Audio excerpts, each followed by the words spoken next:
তারা ভাবে আমি একজন চাকর, হয়তো আচরণও তাই করছি, কিন্তু কেউ জানে না এই কাজের আড়ালে আমি কি লুকিয়ে রেখেছি। নিজের পরিচয়, নিজের অবস্থান সব আজ গোপন। তৃষা, তোমরা সবাই আমাকে অবহেলা করো, কখনো কখনো অপমান করতেও দ্বিধা করো না, তবুও আমি সব সহ্য করি। কেন করি? কারণ এবারের সঙ্গে আমার একটা না বলার সম্পর্ক আছে, যেটা একমাত্র জানে তোমার দাদা আর দাদি, আর কেউ না। একদিন এই অপমানের পাহাড় ভেঙে আমার পরিচয় সবার সামনে দাঁড়াবে। সেদিন তুমি, তৃষা, তুমি কি ভাববে? এই হলো আমাদের গল্পের নায়ক, নাম আবির রহমান। বাবা মায়ের একমাত্র সন্তান। ছোটবেলায় একটা অ্যাক্সিডেন্টে আবিরের মা বাবা মারা যায়। এরপর থেকে আবির চৌধুরী বাড়িতে চাকর সেজে থাকে। চৌধুরী বাড়ির সবাই তাকে চাকর হিসেবেই চেনে, কিন্তু কেউ জানে না কে আবির, কী তার পরিচয়, কী তার উদ্দেশ্য। এটা জানতে হলে গল্পের মাঝে থাকেন। বিকেলবেলা সূর্য কিছুটা নরম আলো ছড়াচ্ছে চৌধুরী বাড়ির বারান্দায়। আবির মাটিতে হাঁটু গেড়ে বসে বাগানের শুকনো পাতাগুলো গুছিয়ে নিচ্ছে। ঘামে ভেজা কপালে হাত দিয়ে একটু চুল সরাতেই ভেতর থেকে ভেসে এলো এক কণ্ঠ। এই আবির, তুই কি কানে শুনিস না? সকাল থেকে বলছি ফুল গাছগুলোর পানি দাও, এক কাজ ঠিকভাবে করতে পারো না। এই হলো আমাদের গল্পের নায়িকা, চৌধুরী বাড়ির একমাত্র রাজকন্যা, প্রচণ্ড রাগী, অহংকারী। আবির শান্ত গলায় মাথা নিচু করে বলে, জি, এই তো দিচ্ছিলাম, একটু দেরি হয়ে গেছে। দাস দাসীর মতো করে থাকতে এসেছো না? তাহলে চাকরের মতো কাজ শেখো। আর এই মুখে সবসময় এত চুপ কেন? মুখে ভাষা নেই? আবির কিচ্ছু বলে না। তৃষা চোখে চোখ রাখলে সে ইচ্ছা করে চোখ নামিয়ে ফেলে। এই ছেলেটাকে কেন রাখা হয়েছে বুঝি না। একটা কাজ ঠিকঠাক পারে না, আবার মেয়ের সঙ্গে খোঁচাখুচি করার সাহস রাখে। ভয় হয় কোনোদিনের মতো কেউ ছেলে কিছু করে বসে না জানি। আবির মাথা নিচু করে কাজ করে যায়। হয়তো ভিতরে ভিতরে বুকের মাঝে জ্বলছে কষ্টের আগুন, কিন্তু বাহিরে সে সম্পূর্ণ নীরব, নিরীহ আর নিচু স্বরে কথা বলা এক চাকর। তৃষার দাদা দাদি চুপচাপ সব দেখে। তারা জানে এই ছেলেটার পরিচয় চাকর নয়। তারা জানে আবিরকে, তারা জানে কেন সে এখানে আছে। ও সব সহ্য করে যাচ্ছে, ঠিক যেমন তার মা করতো এক সময়। সময় আসুক, সত্যি ঠিকই বেরিয়ে আসবে, কিন্তু এখনোই নয়। ওরও বোঝার আছে সময়ের সাথে কিভাবে নিজেকে প্রমাণ করতে হয়। রাত। আবির রান্নাঘরে দাঁড়িয়ে ভাত নামাচ্ছে। তৃষা পেছন দিয়ে হেঁটে আসে। গ্লাসে পানি নিতে গিয়ে তার হাত থেকে গ্লাস পড়ে ভেঙে যায়। তোমার কারণে হাত ফসকে গ্লাস পড়ে গেল। সামনে না এসে পাশ দিয়ে যেতে পারো না? আমি তো দাঁড়িয়েছিলাম আপা, আপনি? তুমি কি তর্ক করছো? চাকরের এত সাহস! আমার বাবাকে বললে এক্ষুনি তোমাকে বের করে দিবে। আবির চুপ থাকে। রাত গভীর। আবির একা এক ঘরে বসে দড়ির খাটে শুয়ে আছে। চোখে ঘুম নেই। সে জানে এই চৌধুরী বাড়ির প্রতিটা দেয়ালে তার মায়ের স্মৃতি লুকোনো। এই বাড়ির মাটি, গাছ, ঘর সব কিছু কোনো না কোনোভাবে তার নিজের। কিন্তু এখন সে একজন চাকর। অপমান, অবহেলা, ঘৃণা সব ঘিলে সে নিজেকে প্রস্তুত করেছে একটা সময়ের জন্য, যেদিন তার পরিচয় হবে বৎসপাতের মতো। সকালবেলা চৌধুরী বাড়ির পেছনের উঠোনে ঝাড়ু দিচ্ছে আবির। গায়ে তখনও ঘুম ঝরা হাওয়ার মতো ঠান্ডা বাতাস, কিন্তু তার ঘামে ভেজা গলা পিঠ সে তো ঠান্ডা বোঝে না। হঠাৎ করে দরজা ঠেলে তৃষা বেরিয়ে এলো।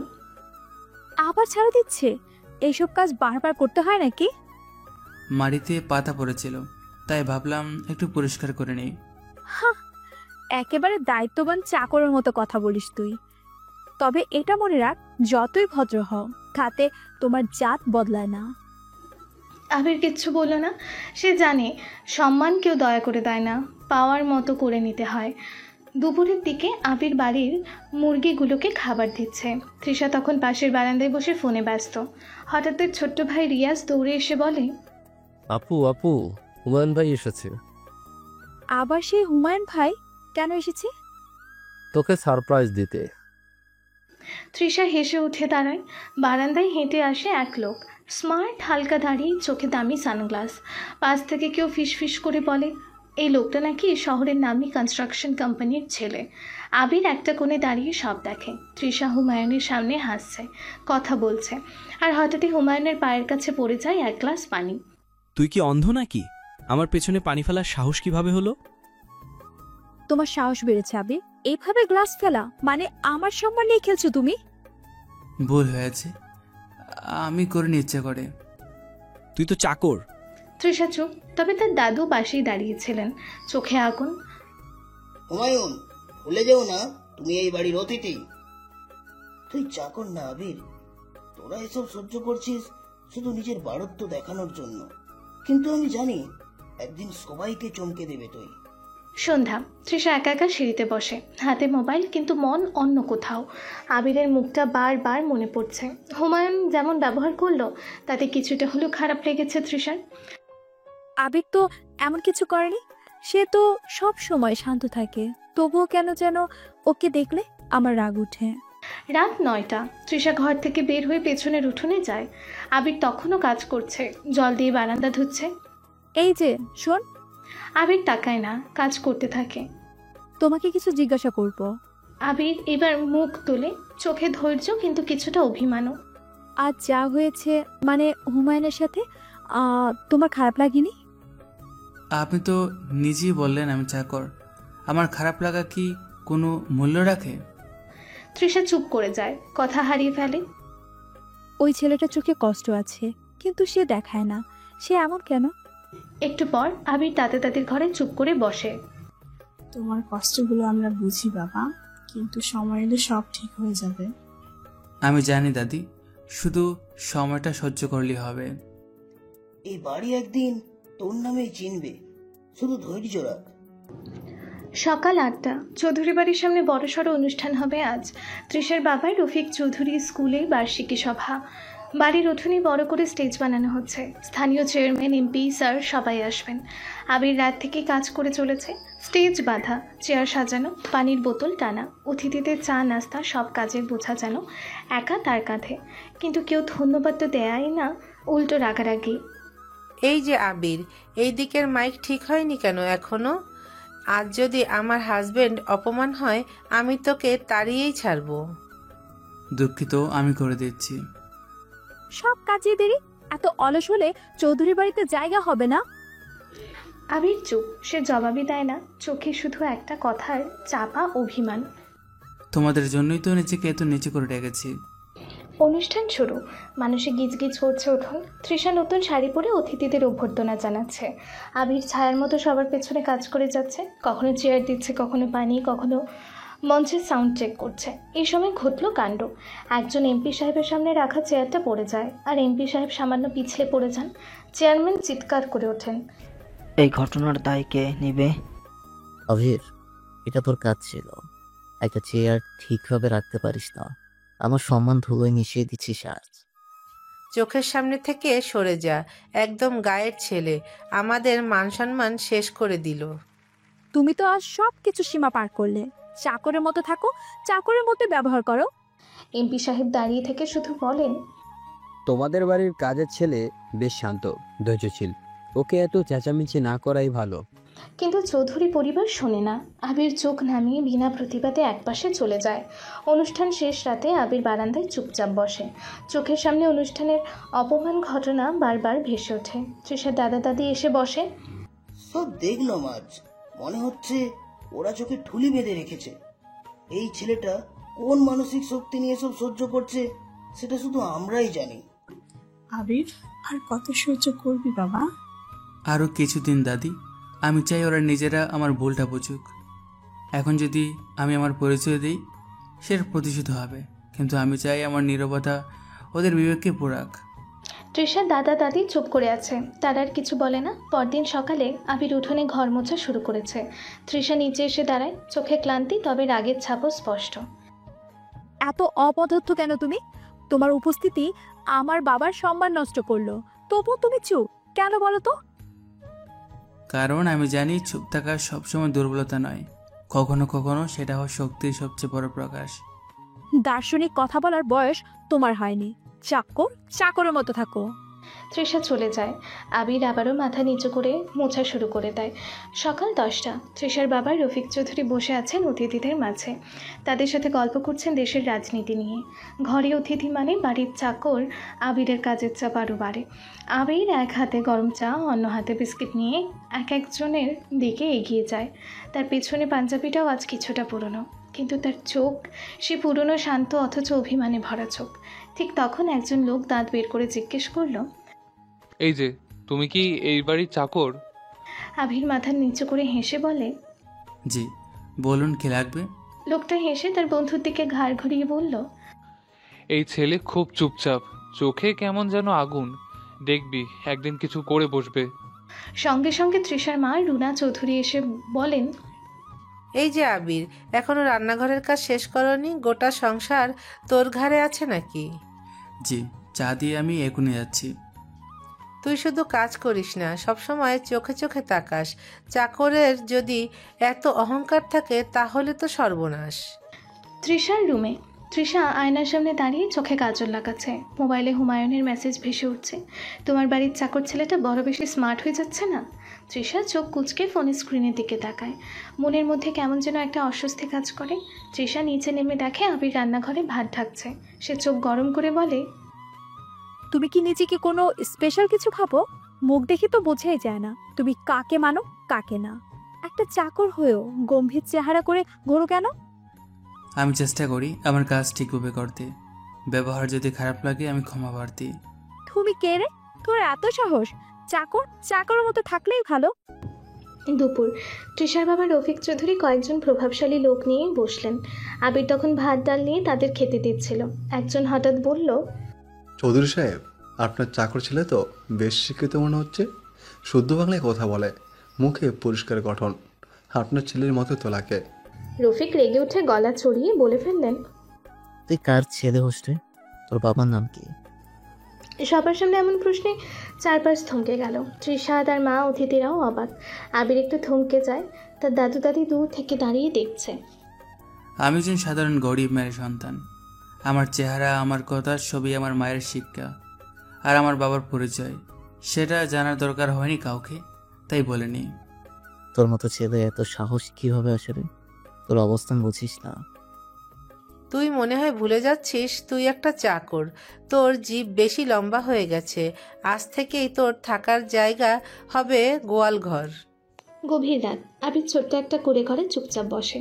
চোখে জল নেই, মুখে তেমন কষ্টও নেই, শুধু একটা বাক্য বারবার মনে করে, তুই কার ছেলে হোস রে? সে জানে এই প্রশ্নের উত্তর এখন দিলে ওরা ভয় পাবে, ভালোবাসবে না। সে চায় ভয় নয়, বোঝাপড়ার জায়গা থেকে ওরা মাথা নিচু করুক। পরদিন ভোর। দাদা দাদি চুপচাপ আবিরের পাশে এসে বসে। আর কত সহ্য করবি বাবা? জানি না দাদু, কিন্তু আমি ভাঙতে চাই না। আমি চাই তারা একদিন নিজেরাই বুঝুক কার প্রতি তারা অন্যায় করছিল। তুই আমাদের গর্ব আবির, তুই সাহস হারাস না। বিকেল 4টা। তৃষা সিঁড়ির নিচে দাঁড়িয়ে তার প্রাইভেট টিউটরের জন্য অপেক্ষা করছে। চুল খোলা, হালকা মেকআপ, হাতে ফোন। আবির দূরে দাঁড়িয়ে উঠোনে ঝাড়ু দিচ্ছে। চোখে পিঠে ঘাম, তবু মুখে নীরবতা। ঠিক তখনই বৃষ্টি নামলো হঠাৎ। প্রচণ্ড বেগে বাতাস শুরু হলো। গাছের বড় একটা শুকনো ডাল আচমকা ভেঙে তৃষার মাথার উপর পড়তে যাচ্ছিল। তৃষা, সাবধান। আবির দৌড়ে গিয়ে তাকে ঠেলে সরিয়ে দেয়। গাছের ডালটা পড়ে গিয়ে ভেঙে গেল সিঁড়ির পাশে। তৃষা পড়ে গেল আর আবির তার গায়ের ওপর এসে ধাক্কা খেল। তুমি তুমি এটা কেন করলে? আপনাকে বাঁচাতে। ওই ডালটা আপনার মাথার উপরে পড়ছিল। এতক্ষণে বাবা মা দৌড়ে এলো। তুই তৃষার গায়ের ওপর উঠলি কেন রে? তোর সাহস দেখে তো এখন মাথা ঘুরে যাচ্ছে। তুই একটা চাকর হয়েও আমার মেয়েকে স্পর্শ করার সাহস পেলি? বাবা, ও আমাকে বাঁচিয়েছে। ও যে সেটা ইচ্ছা করে করেনি কে জানে। সব নাটক, দয়া দেখিয়ে আমাদের বিশ্বাস কিনতে চায়। আজই তোর থাকার জায়গা হবে গোয়াল ঘরের পেছনের পুরানো কোথাও ঘর। তুই যতক্ষণ না এই বাড়ি ছাড়ছিস ততক্ষণ মুখ নিচু করেই থাকবি। আবির কিছু বলে না। সন্ধ্যায় চৌধুরী বাড়ির পেছনের ঘর, মাটির দেয়াল, ছাদে টিনের ফাঁক দিয়ে পানি পড়ে। আবির একটা পুরনো কাঁথা পেতে বসে। দাদু দাদি সেখানে গিয়ে দাঁড়িয়ে চুপ করে দেখে। তুই এতটুকু কিছু বলিস না। বাঁচানোর পুরস্কার যদি অপমান হয় তবু মুখ খুলিস না কেন? দাদি, ওরা এখন আমাকে দেখে শুধু কাপড় চোপড় দিয়ে। যেদিন আমার কাজ, ধৈর্য, আত্মসম্মান সব কিছুর মূল্য বুঝবে, সেদিন আমি জিতবো। তুই জিতবি, শুধু মনে রাখিস, তুই যেদিন জিতবি ওরা চোখে চোখ রাখতেও ভয় পাবে। রাত 11টা। তৃষা চুপচাপ বারান্দায় দাঁড়িয়ে বাইরে তাকিয়ে আছে। আবির তাকে বাঁচিয়েছে, তবু তার গায়ে উঠে তাকে অপমানের মুখে ফেলে দিয়েছে। এই ভাবনাটা মন থেকে সরাতে পারছে না, কিন্তু সে নিজেকে বোঝায় হয়তো ও সত্যি বাঁচাতে গিয়েছিল, তবু ওর সীমা ছাড়িয়ে গা ধাক্কা লাগাটা সহজে মানা যায় না। তারপর মাথা ঝাঁকিয়ে বলে, না, আমি ওকে বিশ্বাস করি না। পরদিন সকালে আবির দরজার সামনে দাঁড়িয়ে গেট ধুচ্ছে। তৃষার মা বাইরে বেরিয়ে আসে। আজই বাজারের সব কিছু একা এনে দিবি, পকেটে একটাও টাকা বেশি থাকবে না, আর ভুল করলে খাবারের বদলে মাটি খাইতে দিব। আবির কিছু না বলে হাঁটা দেয়। তৃষা জানালার ফাঁক দিয়ে দেখছে, তার চোখে এখনও কঠোরতা, কিন্তু মাঝে মাঝে কিছুটা দ্বিধাও। আবির বাজার থেকে ফিরছে, কাঁধে 2 দিকে ভারী ব্যাগ, পা ঘুরিয়ে হাঁটছে। হয়তো গতকালকের গাছের ডালে ধাক্কা লেগেছিল, কিন্তু সে কিছু বলছে না কারো কাছে। চৌধুরী বাড়ির দরজায় দাঁড়িয়ে আবারও কাজ শুরু করে দেয়। পরদিন সকাল 7টা। আবির মাটিতে বসে গোয়াল ঘরের পাশে কাঠ করেছে, চোখে ক্লান্তি, গায়ে ফাটা কাপড়, তবু কাজ করে যাচ্ছে। চৌধুরী বাড়ির ভেতরে আজ বিশাল ভোজ। তৃষার মামা, মামি, খালু, ফুপাতো ভাইরা আসবে। তাদের সামনে বাড়ির চাকরদের ঠিকঠাক কাজ করা যায়, এই ভাবনা নিয়ে রুনা চৌধুরী পুরো বাড়ি চেঁচিয়ে বেড়াচ্ছেন। আবির রান্নাঘরে 3 রকম ভর্তা, ডাল, মাছ সব রাঁধতে হবে। আবির নিঃশব্দে হাত লাগিয়ে রাঁধতে বসে। তৃষা ঢুকেই বলে, তোমাকে বলেছি তো রান্নাঘরে ঢোকার আগে হাত ধুয়ে আসতে। চাকরদের পরিষ্কার থাকা উচিত, না বুঝলে চর খাবে। আমি ধুয়ে এসেছি, যদি আবার লাগে তাহলে যাই ধুয়ে আসি। তোমার মুখের ভাষা শেখো আগে। একটা চাকর হয়েও ভাব এমন যে তুমি বুঝি রাজপুত্র। বিকাল 3টা। অতিথিরা এসে গেছে। তৃষার মামা মামি বসে গল্প করছেন। এই যে, এ ছেলেটা কে? চেহারা তো বেশ পরিষ্কার, এটা কে? হ্যাঁ, গায়ের দিকের ছেলে। মুখ ভাষা আছে বটে, কিন্তু চোখে বেশি তাকানোর পথপ্রস আছে। চোখে চোখ রেখে তাকায়? সেও একটু চোখ নামিয়ে রাখে, তবু কিছু বলে না। আবির পাশে দাঁড়িয়ে দিয়েই পানি দিতে যায়। মামা তখন মুখে এমন কথা বলে যা পুরো পরিবেশ নষ্ট করে ফেলে। আবির মাথা নিচু করে, কিন্তু এই মুহূর্তে কেউ তৃষা পর্যন্ত আবিরের হয়ে কিছু বলে না। রাত 9টা। সব মেহমান চলে গেছে। আবির মেঝে মোছা শুরু করেছে। তৃষা তখন চ্যানেলের পাশে দাঁড়িয়ে একা একা কথা বলছে ফোনে হুমায়ুনের সাথে। এই ছেলেটা বাড়াবাড়ি করছে দিন দিন। আমার দিকে এমনভাবে তাকায় যেন আমি ছোট। আমি চোখে চোখ রাখতেই দেই না। আমার পাশে দাঁড়ানোর যোগ্যতা নেই ওর। আবির তখন নিচু হয়ে পানি মোছা করছিল। শব্দ না করেও সে তৃষার শেষ লাইনটা স্পষ্ট শুনে ফেলে। সে কিছু বলে না, চোখ নামিয়ে কাজ চালিয়ে যায়। আবিরের কুঁড়ে ঘর। রাতে সে একাই একটা পুরনো বই নিয়ে বসে। দাদু দাদি ওকে দেখতে আসেন না আজ, কারণ আজ তারা নিজেরাই অপমানিত বোধ করেছেন। যার পাশে কেউ দাঁড়ায় না, সে মানুষটা একদিন নিজের ছায়া হয়ে দাঁড়াতে শেখে। পরদিন ভোর। আবির আবারও গেট ধুচ্ছে। তৃষা সিঁড়ির নিচে দাঁড়িয়ে দেখে। তাকে দেখে আবির বলে, আপনার পেছনের বেলি গাছে পোকা ধরেছে, আমি কেটে ফেলবো? তোমার কাজ শেখার দরকার নেই। তুমি আমার কোনো উপকার করার প্রয়োজনও অনুভব করো না। ঠিক আছে। তৃষা চলে যায় সেখান থেকে। সকাল 11টা। তৃষার মা রুনা চৌধুরী ড্রেসিং টেবিলের ড্রয়ার খুলে উঠে হঠাৎ চিৎকার করে ওঠেন, আমার কানের দুল 4 ভরি সোনার, দুলটা কোথায়? আমি কাল রাতেই এখানে রাখছিলাম। ঘর গমগম করছে চিৎকারে। তুমি নিশ্চিত? হ্যাঁ, এবং এই বাড়িতে যারা আছে তাদের মধ্যে ওটা চুরি করার সাহস কার? তুমি জানো আমি কাকে সন্দেহ করছি? রফিক বুঝে ইশারা কার দিকে। একটু পর সবাই বসার ঘরে। আবির দাঁড়িয়ে আছে দরজার কাছে। আবির, তুই চুরি করেছিস না? তুই তো এমনিতেই দরিদ্র, চোখের লোভ চাপা দিতে পারিস না। আমি চুরি করিনি আন্টি, আমি আপনার ঘরে ঢুকিনি। মিথ্যে বলিস। তোর মতো চাকরদের বিশ্বাস করলেই তো এমন হয়। তোমার চোখে আগুন আছে, গলায় সাহস। আমরা বুঝিনি যে তুমি এমন সাপ হয়ে উঠবে। চাকরের বেশি আসো আর সুযোগ বুঝে চুরি করো। তুমি যদি এক্ষুনি দুল ফেরত না দাও তাহলে পুলিশের হাতে তুলে দিব। আমি কোনো কিছু চুরি করিনি, বিশ্বাস করুন। চুপ করো, তোমার মুখে বিশ্বাস শব্দটা মানায় না। তুমি চরিত্রহীন, লোভী একটা চোর। আবির চুপ, চোখে জল নেই। তবে তার দাদু দাদি দাঁড়িয়ে আছেন ঘরের কোণে। দাদুর চোখ লাল, দাদির গাল বেয়ে জল গড়াচ্ছে। এখনই আবিরের ঘর তল্লাশি করো। তাদের এক আত্মীয়র পরামর্শে আবিরের ঘর তল্লাশি করা হয়। পুরনো কাঁথা, কিছু বই, একটা মার ছবি ছাড়া আর কিছুই নেই। কিন্তু হঠাৎ কাঁথার নিচে পাওয়া যায় ছোট্ট একটা রুমালে মোড়া কিছু। তখন রুনা চিৎকার করে ওঠে, এই তো কানের দুল। আমি জানি না এটা কিভাবে এখানে এলো। অভিনয় করিস না, নিজে চুরি করেছিস আর এখন নাটক করছিস। তুমি এই বাড়িতে একটা কলঙ্ক। আমি বলছি বাবা, এক্ষুনি এই ছেলেকে বের করে দাও, না হলে আমারই এই বাড়ি ছেড়ে চলে যেতে হবে। ঠিকই বলেছিস মা, আজই বের করবো। তৎক্ষণাৎ আবির দরজার সামনে দাঁড়িয়ে, আপনারা যদি মনে করেন আমি দোষী, তাহলে আমাকে তাড়িয়ে দিন, কিন্তু একটা কথা মনে রাখবেন, যে সত্যি কখনো বদলায় না, তার নীরবতা একদিন বজ্র হয়। তৃষা তাকে দেখে তাচ্ছিল্যের দৃষ্টিতে, তোমার কথা যেন কল্পনার কবিতা। চোরেরা সব সময় মিষ্টি কথা বলে, কারণ সত্য তাতে গায়ে মানায় না। আবির কিছু বলে না, চুপচাপ বেরিয়ে যায়। দাদু দাদির ঘরে দাদু বসে আছেন স্তব্ধ হয়ে। দাদি তাকে চুপ করে জড়িয়ে ধরেন। ওকে এত অবহেলা করলে একদিন যখন সত্য সামনে আসবে তখন ওরা মুখ লুকানোর জায়গা খুঁজে পাবে না। আবির শুধু চৌধুরী বাড়ির চাকর নয়, ওর ধৈর্যই আজ ওর সবচেয়ে বড় পরিচয়। তুমি যে করেই হোক আবিরকে আবার ফিরিয়ে নিয়ে আসো। রাতে আবির একা একা মাঠের দিকে হাঁটছে, মাথা নিচু, হাতে মায়ের ছবি।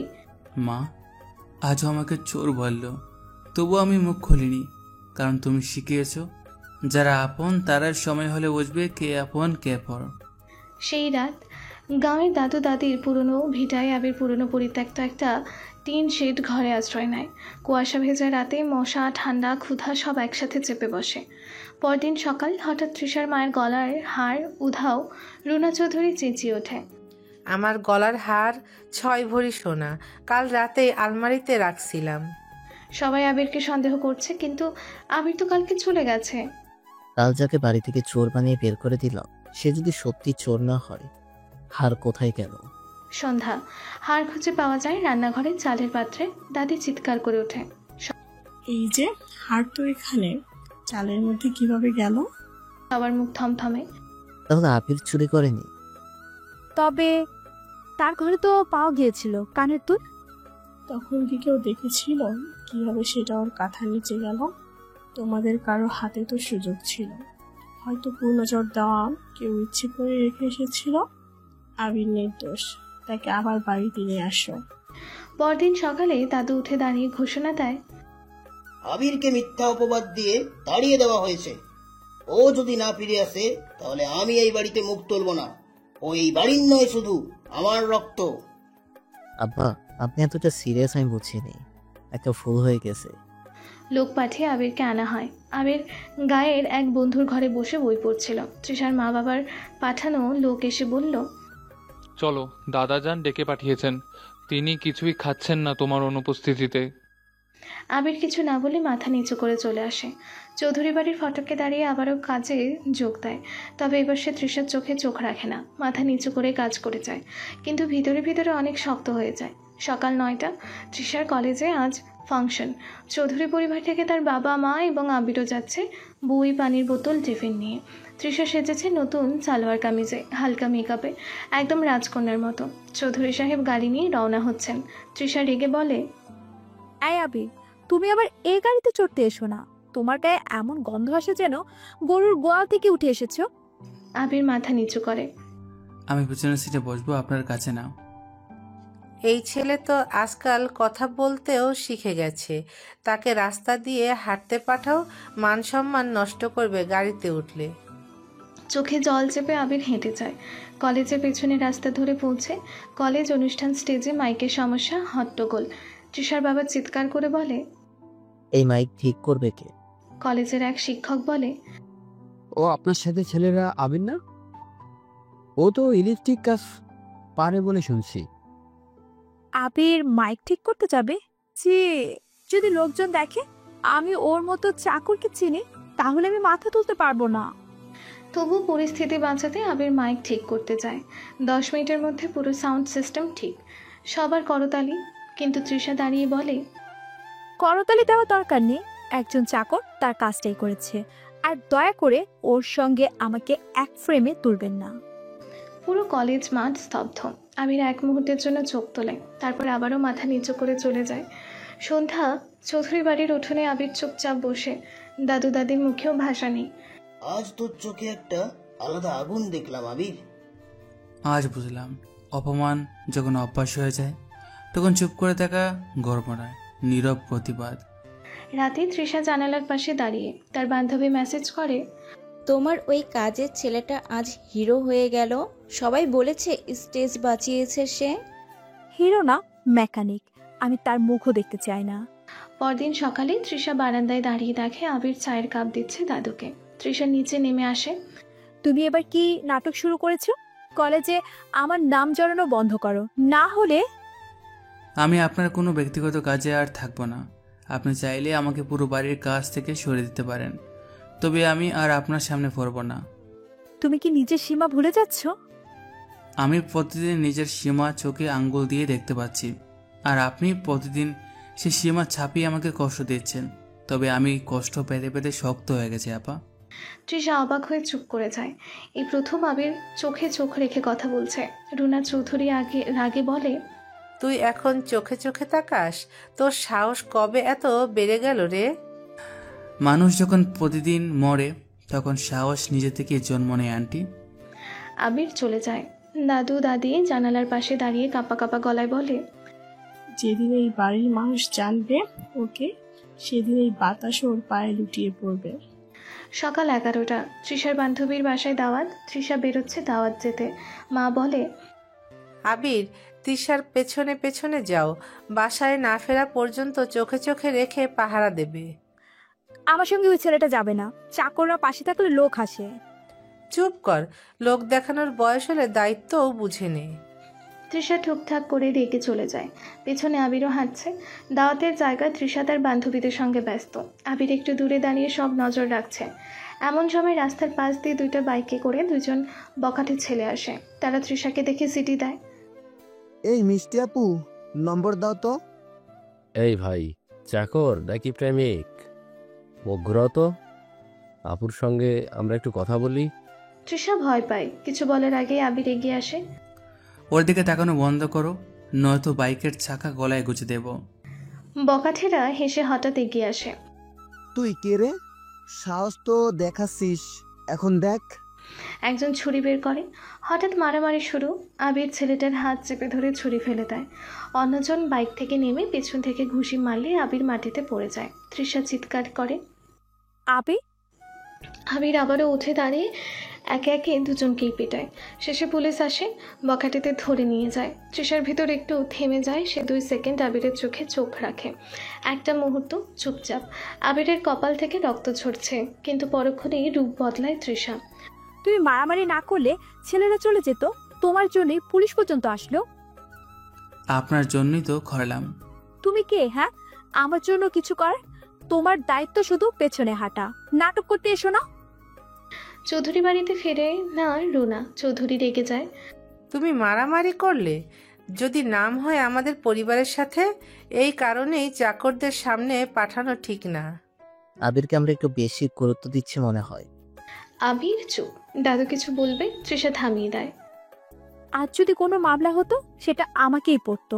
আবির নাটক করেছে, সুযোগ পেলে হিরো সাজে। রাতে দাদুর ঘরে। তোর শরীর কাঁপছে, রক্ত ঝরছে, কিন্তু মুখে কোনো অভিমান নেই। তুই কি দিয়ে তৈরি আবির?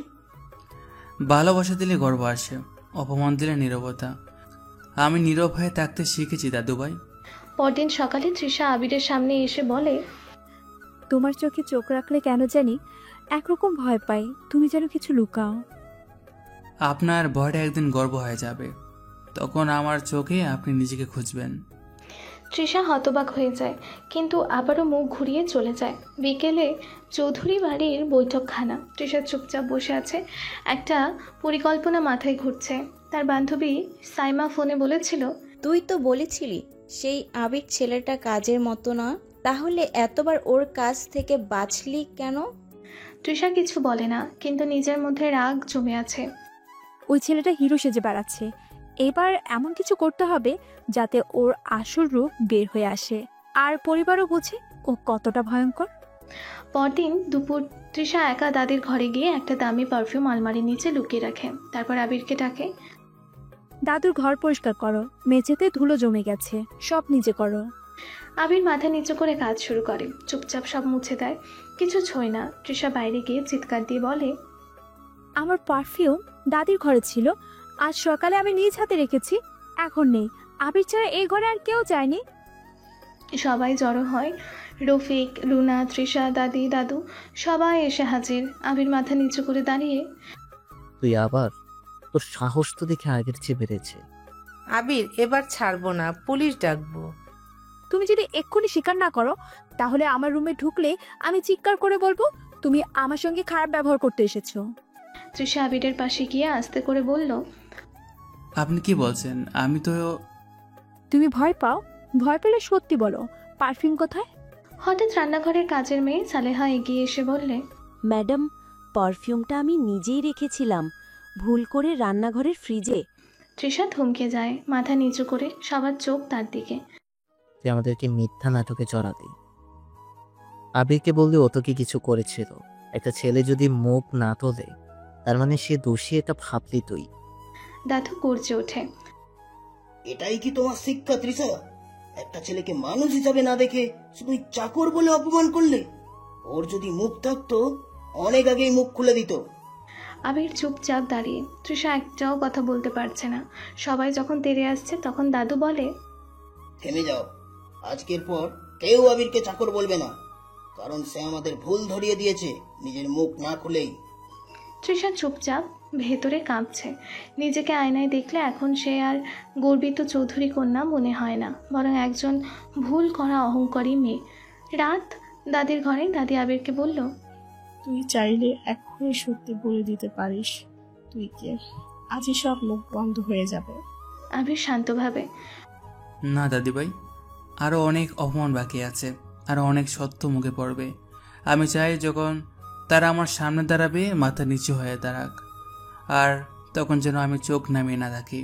সকালে চৌধুরী বাড়ির ডাইনিং রুমে সবাই বসে আছে। তখন রুনা চৌধুরী বলে, আজ বিকেলে একজন ছেলে আসবে মা, তুষার নাম, আসাদ সাহেবের ছেলে, বিদেশে পড়াশোনা করেছে, এখন নিজের বিজনেস করছে। তুষার অনেক সম্ভ্রান্ত পরিবারের ছেলে, তুষার জন্য পারফেক্ট ম্যাচ। তৃষা চুপ, দাদু ও দাদি কিছু বলে না। আবির চায়ের কাপ সাজাতে সাজাতে থেমে যায়, কিন্তু মাথা নিচু করে নেয়, প্রতিক্রিয়া দেয় না। বিকেলে চৌধুরী বাড়ির সামনে সাদা গাড়ি এসে থামে। তৃষার নামলো, হ্যান্ডসাম, স্মার্ট, কথা কম কিন্তু প্রভাবশালী। আপনার ছবির চেয়েও বাস্তবে আপনি অনেক সুন্দর। ধন্যবাদ। আবির আড়াল থেকে দেখে তুষার চা চায়, চা খাবে বলে। আবির, অতিথির জন্য স্পেশাল চা বানাও। এটা কে আন্টি? এটা আমাদের বাড়ির চাকর। আবির রান্নাঘরে ঢুকে চা বানায়। তুষার জানে না এই চাকর ছেলেটাই তার মতো আরও 10টা তুষারকে এক হাতেই উড়িয়ে দেওয়ার ক্ষমতা রাখে। চা নিয়ে আসার সময় আবির তুষারকে সামনে চা দিতে গেলে তুষার বলে, তুমি যদি চাইলে আমার অফিসে পিয়ন হিসেবে কাজ করতে পারো, তোমার সার্ভিস খুব সুন্দর। চৌধুরী পরিবার হেসে ফেলে। তৃষা কিছু বলে না, কিন্তু আবিরের চোখে এক মুহূর্তের জন্য একটা চাবুক ঝলকায়, তারপর নিভে যায়। রাতে তৃষা একা বারান্দায়, মনে পড়ে আবিরের শান্ত মুখ। আবির, তুমি কে? তুষারের অতিরিক্ত ভদ্রতা। তুষার পারফেক্ট, কিন্তু আমি কেন আবিরকে নিয়ে ভাবছি? পরদিন তুষারের আসা যাওয়া শুরু। তুষার প্রতিদিন আসে, ফুল আনে, গিফট আনে, হাসি মুখে গল্প করে। রুনা ও রফিক খুশি। তুষার তৃষা জুটি যেন নিশ্চিত হয়ে গেছে। আবির প্রতিদিন ছায়ার মতো কাজ করে যায়। তুষার মাঝে মাঝে খোঁচা দিয়ে কথা বলে, এই যে ভাই, এত চুপচাপ কেন? সব শুনে চুপ থাকা ভালো না, নয়তো মানুষ ভাববে তুমি বোকার দল। আবির হাসে না, বলে শুধু, শব্দের দাম যার নেই সে বোকার মতো চিৎকার করে। তুষার চুপ। আবির চলে যায় সেখান থেকে। আবির বাগানে পানি দিচ্ছিল। তৃষা এসে দাঁড়িয়ে আর বলে, সবাই তোমাকে এত অপমান করে, তারপরও চুপ থাকো কেন? আপনি অপমান করেন, আমি সে অপমান জমিয়ে রাখি, যেদিন সময় আসবে সেদিন তার দাম বুঝিয়ে দেব। তুমি কি তুষারকে অপছন্দ করো? আমি আমার পছন্দ অপছন্দ কাগজে লিখে রাখি, কারণ এখানে কেউ শুনতে চায় না, কেউ বুঝে না। তৃষা চুপ। ভেতরে যেন কোনো একটা জানালা খুলে গেল, চলে যায় ওখান থেকে। হঠাৎ আবিরের ফোনে একটা গোপন মেসেজ আসলো। Sir, the Chaudhary family has approached the investors for a direct stake proposal. Shall we reveal your presence in the next board meetings? Not yet. Let the storm grow. When it breaks, it will be their silence that screams that loudest. সকাল। দাদুর ঘরের বারান্দায় আবির রোজকার মতোই কাজে ব্যস্ত। তৃষা বারান্দায় দাঁড়িয়ে নিচের দিকে তাকিয়ে দেখে আবির ছাদে শুকনো জামা তুলছে, চায়ের কাপ গোছাচ্ছে, দাদুকে পা টিপে দিচ্ছে। তৃষার মুখে অদ্ভুত এক অভিব্যক্তি। সে অপমান করতে চায়, কিন্তু মনের ভেতর কি যেন হচ্ছে। এই ছেলেটা এত সহ্য করে, যদি আমি ওর জায়গায় থাকতাম একদিনে ভেঙে পড়তাম। ও কি দিয়ে তৈরি? সন্ধ্যা। ড্রয়িং রুমে চৌধুরী সাহেব একটি ফাইল হাতে নিয়ে সবাইকে বললেন, একটা বড় বিজনেস ডিল এসেছে। এয়ার গ্রুপ নামের একটি বহুজাতিক কোম্পানি চাইছে আমাদের সাথে যৌথভাবে একটি প্রজেক্ট করতে। এয়ার গ্রুপ, এই নাম তো অনেক জায়গায় শুনেছি। এদের সিইও কে জানো? তৃষার বাবার নামটা খুঁজে পায় না। নামটা পাওয়া যায়নি, শুধু বলা হয়েছে সিইও এখন দেশের বাহিরে আছে, শিগগির ফিরবে। তৃষা অজান্তেই প্রশ্ন করে, যে মানুষ এত বড় কোম্পানির মালিক, সে কি সত্যি সাধারণ মানুষের মতো আচরণ করতে পারে? আবির ঠিক তখনই ঘরে ঢোকে চা নিয়ে। তৃষা চমকে যায়। আবির তো কখনো বলেনি ওর পরিবার কেমন, বাবাকে, ওর মা কি করে। পরদিন শহরের একটি কনফারেন্স। চৌধুরী সাহেবের প্রতিনিধি হয়ে তৃষা ও রফিক যান এয়ার গ্রুপের সাথে মিটিং করতে। তারা দেখে সমস্ত আয়োজন অভিজাত ভিআইপি $1,000,000 গন্ধে ভরা, কিন্তু আশ্চর্য বিষয়, সিইও নিজে উপস্থিত নন। ফাইল বুঝে দেওয়া হয়, কিন্তু তাতে লেখা, this project is approved and personally monitored by mister A Rahman. তৃষার চোখ আটকে যায়। এ রহমান নামটায় মনে মনে ভাবে, আবির নামটা কেমন যেন চেনা চেনা লাগছে। আবির রহমান, এই নাম তো আবিরের, তাহলে ওকে? না না, আমি এসব কি ভাবছি? কোথায় আবির রহমান আর কোথায় আমাদের বাড়ির চাকর? রাতে তৃষা রান্নাঘরে ঢুকে পানি আনতে। আবির সেখানে কাজ করছে। দুজনের চোখাচোখি হয়। আজ তুমি ছাদে জামাগুলো নিজে শুকাতে গেলে? রুমি ভাবি তো সাহায্য করছিল। আমি কাউকে বিরক্ত করতে চাই না। এই ছেলে যদি সত্যি সেই এয়ার গ্রুপের উত্তরসূরি হয়, তাহলে আমি একটাও কিছু বুঝি না এতদিন। ও তো এই বাড়ির চাকর, ও কেন উত্তরসূরি হতে যাবে? পরদিন রফিক সাহেব দাদুকে বলেন, আব্বা জানেন, এই এয়ার গ্রুপ আমাদের 3 গুণে লাভে প্রজেক্ট অফার করেছে। সিইও নাকি খুব কম বয়সী, কিন্তু ভয়ঙ্কর ট্যালেন্টেড। কারোর সঙ্গে দেখা হয় না, একাই সব সামলায়। দাদু চোখ মুচড়ে হাসেন আর মনে মনে বলেন, তোমরা তো সামনে থাকো, কিন্তু পেছনের মানুষটাকে চেনো না রফিক। আর যাকে দিনের পর দিন অবহেলা করো, হয়তো একদিন তারই অফিসে চাকরি চাইতে হবে, মনে রেখো। তৃষা বারান্দায় একা বসে হাতের চায়ের কাপটা ঠান্ডা হয়ে গেছে। আবির নিচে গাছের ডাল কেটে রাখছে। তৃষা তাকিয়ে বলে, তুমি কি সত্যি সেই মানুষ যার জন্য আমি প্রতিদিন তোমাকে অপমান করেছি? আর যদি হও, তাহলে আমি কিভাবে তোমার চোখে চোখ রাখবো? আবির ফোনে একটি message. Sir, Chaudhary Group has signed the MOU. Your presence is required at the head office next week. সময় হলে সত্যির মুখোশ খুলব আমি। তখন যারা আমাকে নিচু করে দেখেছে, তারাই আমার পায়ের নিচে দাঁড়াবে। পরের দিন সকাল 8টা। চৌধুরী বাড়ির বারান্দা। আবির গাছের পাতা কেটে নিচ্ছে। হঠাৎ তৃষা নিচে নেমে আসে, মুখে রাগ। তুমি আমার ঘরের সামনে কেন দাঁড়িয়েছিলে কাল রাতে? কেউ না থাকলে তুমি কি মেয়েদের ঘরের আশেপাশে ঘোরাফেরা করো?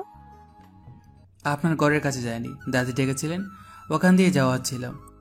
তুমি ভাবছো তোমার নাটক আমার বিশ্বাস করাবে? মেয়েদের পিছনে ঘুরো, হিরো সেজে বেড়াও, তাই না? আবির চুপ। দাদু বারান্দা থেকে শুনে থাকেন, কিন্তু কিছু বলেন না। বিকেলে রুনা, রফিক, তৃষা বসে আছে। এই ছেলেটার ব্যবহার কেমন সন্দেহজনক না? মাঝে মধ্যে হঠাৎ বেরিয়ে যায়, মোবাইলে কথা বলে একলা একলা। আমার মনে হয় ওর কিছু লুকোনো আছে। আমরা ওর ঘরটা ভালোভাবে তল্লাশি করব। না, দরকার নেই। আমি নিজে ওকে ফলো করব, দেখি কোথায় যায়, কি করে। সন্ধ্যা, আবির বের হয়। আবির ব্যাগ হাতে বাড়ি থেকে বেরোয়। সাদা শার্ট, সোজা মাথা, নিচু করে হেঁটে যাচ্ছে। তৃষা দেখে তার পেছনে হালকা দূরত্বে চলতে শুরু করে। 30 মিনিট পর শহরের এক বিল্ডিং। তৃষা দেখে আবির ঢুকলো এক বিশাল বিল্ডিংয়ে। সাইনবোর্ডে লেখা AR holdings private limited. Trisha থেমে যায়।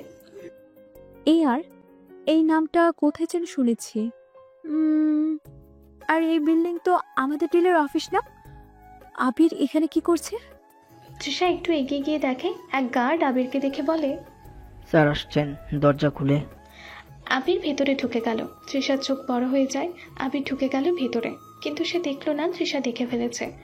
পরদিন চৌধুরী বাড়ি। তৃষা সারাদিন চিন্তায় থাকে। আবির ঘরে ঢুকে সব কাজ আগের মতোই করে, কোনো অহংকার নেই, কোনো ভঙ্গি নেই। আমি যাকে চাকর বলতাম সে যদি সত্যি এআর গ্রুপের কেউ, কিন্তু যদি না হয়, তাহলে আমি পাগল হয়ে যাচ্ছি কেন? রাতে দাদুর ঘরে দাদি বলে, আবির, তুই কাল সারাদিন বাইরে ছিলি কোথায়? আবির হেসে বলে, একটা চাকরির ইন্টারভিউ ছিল দাদিভাই। আমার তো এখানে কেউ ভালোবাসে না, তাই ভাবলাম কাজ খুঁজে নেই। দাদি আর কিছুই বলেন না। দাদু শুধু চোখ বন্ধ করে বলে, চুপ, তোর জবাব একদিন পৃথিবীকে চুপ করিয়ে দেবে আবির। এদিকে তৃষা আয়নায় তাকিয়ে নিজেকে জিজ্ঞাসা করে, তুমি যাকে অপমান করছো সে যদি একদিন তোমার সবচেয়ে বড় ভুল হয়ে দাঁড়ায়, তুমি কি তখন ক্ষমা চাইতে পারবে? কিন্তু পরক্ষণে আবারও মুখ শক্ত করে ফেলে। না, ওর নাটক আমি বিশ্বাস করব না। সবাইকে প্রমাণ করে ছাড়বো ও কেবল একজন দৃষ্টিকটু চাকর, কিচ্ছু না। সকাল, দোতলার করিডোর। তৃষা দাঁড়িয়ে। আবির সিঁড়ি দিয়ে নামছে। তৃষার চোখে চাপা আগুন। কার কোথায় ছিলে? আবির থামে না, শুধু বলে, কাজে। তৃষা এগিয়ে এসে পথ আটকে দাঁড়ায়। কি রকম কাজ? চাকরির কাজ না অভিনয়? আবির তাকায় না, নীরব। তোমার মতো লোকেরা দিনের বেলা চাকর হয় আর রাতে অন্য মুখ পরে সুটবুট হয়ে ভিআইপি বনে যায়, তাই না? তুমি কে? আবির চোখে চোখ রাখে। আমি সেই যাকে তুমি প্রতিদিন অপমান করো, কিন্তু তারপরও যার সামনে দাঁড়িয়ে প্রশ্ন করো তুমি কে। যেদিন এই প্রশ্নটা নিজেকে করবে সেদিন উত্তরটা আপনা আপনি পাবে। তৃষা চুপ। প্রথমবার মনে হলো নিজের কথায় নিজের বুক কেঁপে উঠেছে। পরপর দিন চৌধুরী সাহেবদের বৈঠক। আমাদের এআর গ্রুপের সিইওর সাথে একটা সরাসরি মিটিং দরকার। তার অনুমতি ছাড়া প্রজেক্ট শুরু করা যাচ্ছে না। হ্যাঁ, লোকমুখে শুনেছি এই সিইও নাকি খুবই গোপনীয় লোক, কেউ ঠিকমতো দেখেইনি তাকে। অনেকের চোখের সামনে থেকেও কাউকে দেখতে পায় না রুনা। তাদের চোখে শুধু শ্রেণী সম্প্রদায়ের সৃষ্টি থাকে, মনুষ্যত্বের না। তখন একটা মোবাইল আসে। এআর গ্রুপ থেকে ইমেইল আসে। The CEO is unavailable in person due to global conferences. All communications will be through video briefings and documents only. Chowdhury সাহেবরা বিরক্ত হয়। রাতে তৃষা বারান্দায় দাঁড়িয়ে, এক হাতে চায়ের কাপ, অন্য হাতে ফোন। মনে পড়ে যায় আবিরকে দেখে ফেলা সেই অফিস বিল্ডিংয়ের দৃশ্য। লোকেরা তাকে স্যার বলছে, কিন্তু সে এখনো চৌধুরী বাড়ির চাকর। তুমি কি সত্যি এমন কেউ হও? তাহলে কেন এখানে নিজেকে ছোট করে রাখছো? পরদিন রান্নাঘরে বিশৃঙ্খলা একটা জিনিস হারিয়ে যায়। দাদুর ওষুধ। সবাই মিলে খুঁজে সন্দেহ পড়ে আবিরের ওপর। তোমার হাতেই তো ছিল দায়িত্ব, তুমি কি বাবার ওষুধ ফেলেছো? আমি এমন কিছু করিনি, বিশ্বাস করুন। তোর সাহস বেড়েছে মনে হয়। তখন দাদি এসে বলে, আবির আমার কাছেই ছিল, ও আমার পা টিপে দিচ্ছিল তখন। আমি ওর জানিও পেলেনি। রুনা চুপ। রফিক গলা নিচু করে বলে, ভুল হলে মাপ চাইছি। তৃষার গলায় শুকিয়ে আসে। তার চোখে কোনো শব্দ নেই, শুধু ভেতরে প্রশ্ন গুনগুন করে, কে তুমি? সবাই যার যার মতো রুমে চলে যায়। হঠাৎ দেখে আবিরের একটা মেসেজ এসেছে। তখন আবির নিজের ঘরে ফোন হাতে মেইল চেক করছে। একটা মেইল ওপেন হয়। Sir, your Europe trip is scheduled next Friday. The shareholders want your physical appearance at the press conference. Abir phone বন্ধ করে আয়নায় নিচের দিকে তাকায়। আমি কে এর প্রশ্নটা আজ যারা করছে, একদিন তারাই মাথা নিচু করে থাকবে, কিন্তু আমি তো ওদের মতো হব না, আমি থাকবো আমার মতো। পরের দিন সকালে চৌধুরী বাড়িতে তুষার প্রায় প্রতিদিনই আসছে। তৃষা তাকে সহ্য করতে পারছে না, কিন্তু কিছু বলতেও পারছে না, কারণ মা বাবা তুষারে মুগ্ধ। তুষার হাসতে হাসতে আবিরকে দেখে বলে, ওরে ভাই, এক কাপ চা বানাতে গিয়ে তোর হিরো সেজে বসিস? তুই থাক না এই থালা বাসন নিয়ে, এটাই তো তোর জায়গা। তুষার প্রথম দিন থেকে আবিরকে ছোট করে কথা বলতো, তার পোশাক, তার চাকর পরিচয় নিয়ে তুচ্ছ তাচ্ছিল্য করত, কিন্তু আবির কখনো মুখ খোলেনি। তবে সে মনে মনে সব হিসেব রাখছিল। একদিন তুষার ফোনে কথা বলছিল বারান্দায়, আর আবির ঠিক সেই সময় দূর থেকে শুনে ফেলে কয়েকটা সন্দেহজনক কথা। চট্টগ্রাম কন্টেইনারটা কাল আনবি, এয়ারের নাম ব্যবহার করলি যেন কাস্টমস ঝামেলা না করে। এই বাক্যটাই ছিল টার্নিং পয়েন্ট। আবির কিছুই বলে না, চুপচাপ চলে যায়। তুষার বিয়েটা আগামী মাসে হবে, সব ঠিক হয়ে গেছে। তৃষা কিছু বলে না। দাদু দাদি শুধু মুখ নিচু করে বসে থাকে। সেই রাতে আবির নিজের ল্যাপটপ খোলে, এয়ার গ্রুপের সিক্রেট ইনভেস্টিগেশন টিমকে জানায়, শোন, আমি তোদেরকে একটা ছবি পাঠাচ্ছি, তুমি তার ডিটেলস বের করে দাও, সে কি করে, কোথায় থাকে আর কাজ কি। আবির তুষারের ছবি পাঠিয়ে দেয় আর অপেক্ষা করতে থাকে। ঠিক সেই সময় আবিরের মোবাইলে মেসেজ আসে, তুষার খানের সম্পর্কে আপনি যা জানতে চেয়েছেন তার ভিডিও ও ডকুমেন্টস আমি আপনাদের পাঠিয়ে দিয়েছি। লোকটা বিদেশ থেকে অবৈধ অস্ত্র আমদানি করে, আর এসব করে এয়ার গ্রুপের নাম ব্যবহার করে ব্ল্যাক ডিল চালায়। সে কোনোভাবেই নিজের নাম প্রকাশ করে না। ধন্যবাদ তোমাকে তুষার। এবার দেখ তোর আসল পরিচয় কীভাবে ফাঁস করি। তুই আমার কোম্পানির নাম করে অবৈধ কাজ করিস। পরের দিন চৌধুরী বাড়ির ডাইনিং টেবিলে বসে রুনা ঘোষণা দিলেন, সব ঠিক হয়ে গেছে। তুষারের পরিবারের সঙ্গে কথা বলেছি, আগামী মাসের 14 তারিখে তৃষার বিয়ে। রফিক খুশিতে মাথা নেড়ে বলেন, এই ছেলেই আমাদের ঘরের জামাই হোক, অনেক দিন থেকে এমনটাই চাইছিলাম। দাদু দাদি চুপ। আবির পানির গ্লাস হাতে দাঁড়িয়ে থাকে, তার চোখে লেগে থাকে একরাশ নিশ্চুপ ধৈর্য। দিন ঘুরিয়ে আসে তৃষার বিয়ের দিন। কাল গায়ে হলুদ, পরের দিন বিয়ে। পরের দিন থেকে শুরু হয় জাঁকজমক প্রস্তুতি। চৌধুরী বাড়ির পুরনো উঠোন নতুনভাবে সাজানো হচ্ছে। লাইটিং কোম্পানি আসে, বাঁশের মণ্ডপ তৈরি হয়, গেটে ঝালর বাঁধা হয়। গেটের সামনে লেখা তুষার লাভ তৃষা, শুভ বিবাহ। তৃষা নিজের ঘরে বসে চুপচাপ সাজ পোশাকের লিস্ট বানায়। মা তার হাতে গহনার বাক্স দিয়ে বলে, এই সবটা তোর জন্য এনেছি, তোর জীবনের সবচেয়ে সুন্দর দিন এটা হতে চলেছে। তৃষার মা বাবা সবাই খুশি, তৃষাও খুশি, কিন্তু তারা জানে না এই সুখের মাঝে একটা কালো ছায়া নেমে আসতে চলেছে। নিমন্ত্রণপত্র ছাপানো হয় সাদা সোনালি ডিজাইনের কার্ডে লেখা, চৌধুরী পরিবারে আনন্দ ঘন মুহূর্ত। আমাদের কন্যা তৃষা চৌধুরীর বিয়ে তুষার খানের সঙ্গে অনুষ্ঠিত হতে যাচ্ছে আগামী 14 তারিখ সন্ধ্যা 7টায় চৌধুরী হাউস, গুলবাগান। আত্মীয় স্বজন, এলাকার গণ্যমান্য ব্যক্তি, পুরনো বন্ধু বান্ধব সবাইকে নিমন্ত্রণপত্র পাঠানো হয়। বাড়ির আঙিনা ভরে ওঠে গান, হাসি আর গুঞ্জনে। একপাশে হচ্ছে মেহেদি অনুষ্ঠান, অন্য পাশে ক্যাটারিং লোকজন এসে রাঁধছে বিরিয়ানি, কোপ্তা আর কাবাব। ছেলেরা স্টেজ বানাচ্ছে গানের জন্য। আবির এক কোণে দাঁড়িয়ে লাইট ঝুলাতে ঝুলাতে শুনছিল সব কথা, কিন্তু তার মুখে একটাও শব্দ নেই, শুধু চোখে ঘনীভূত হচ্ছে এক কঠিন প্রস্তুতির ছায়া। শেষের আগের রাত বাড়ি জুড়ে হলুদ উৎসব। তৃষার হাতে হলুদ লাগানো হচ্ছে, হাসাহাসি, নাচানাচি।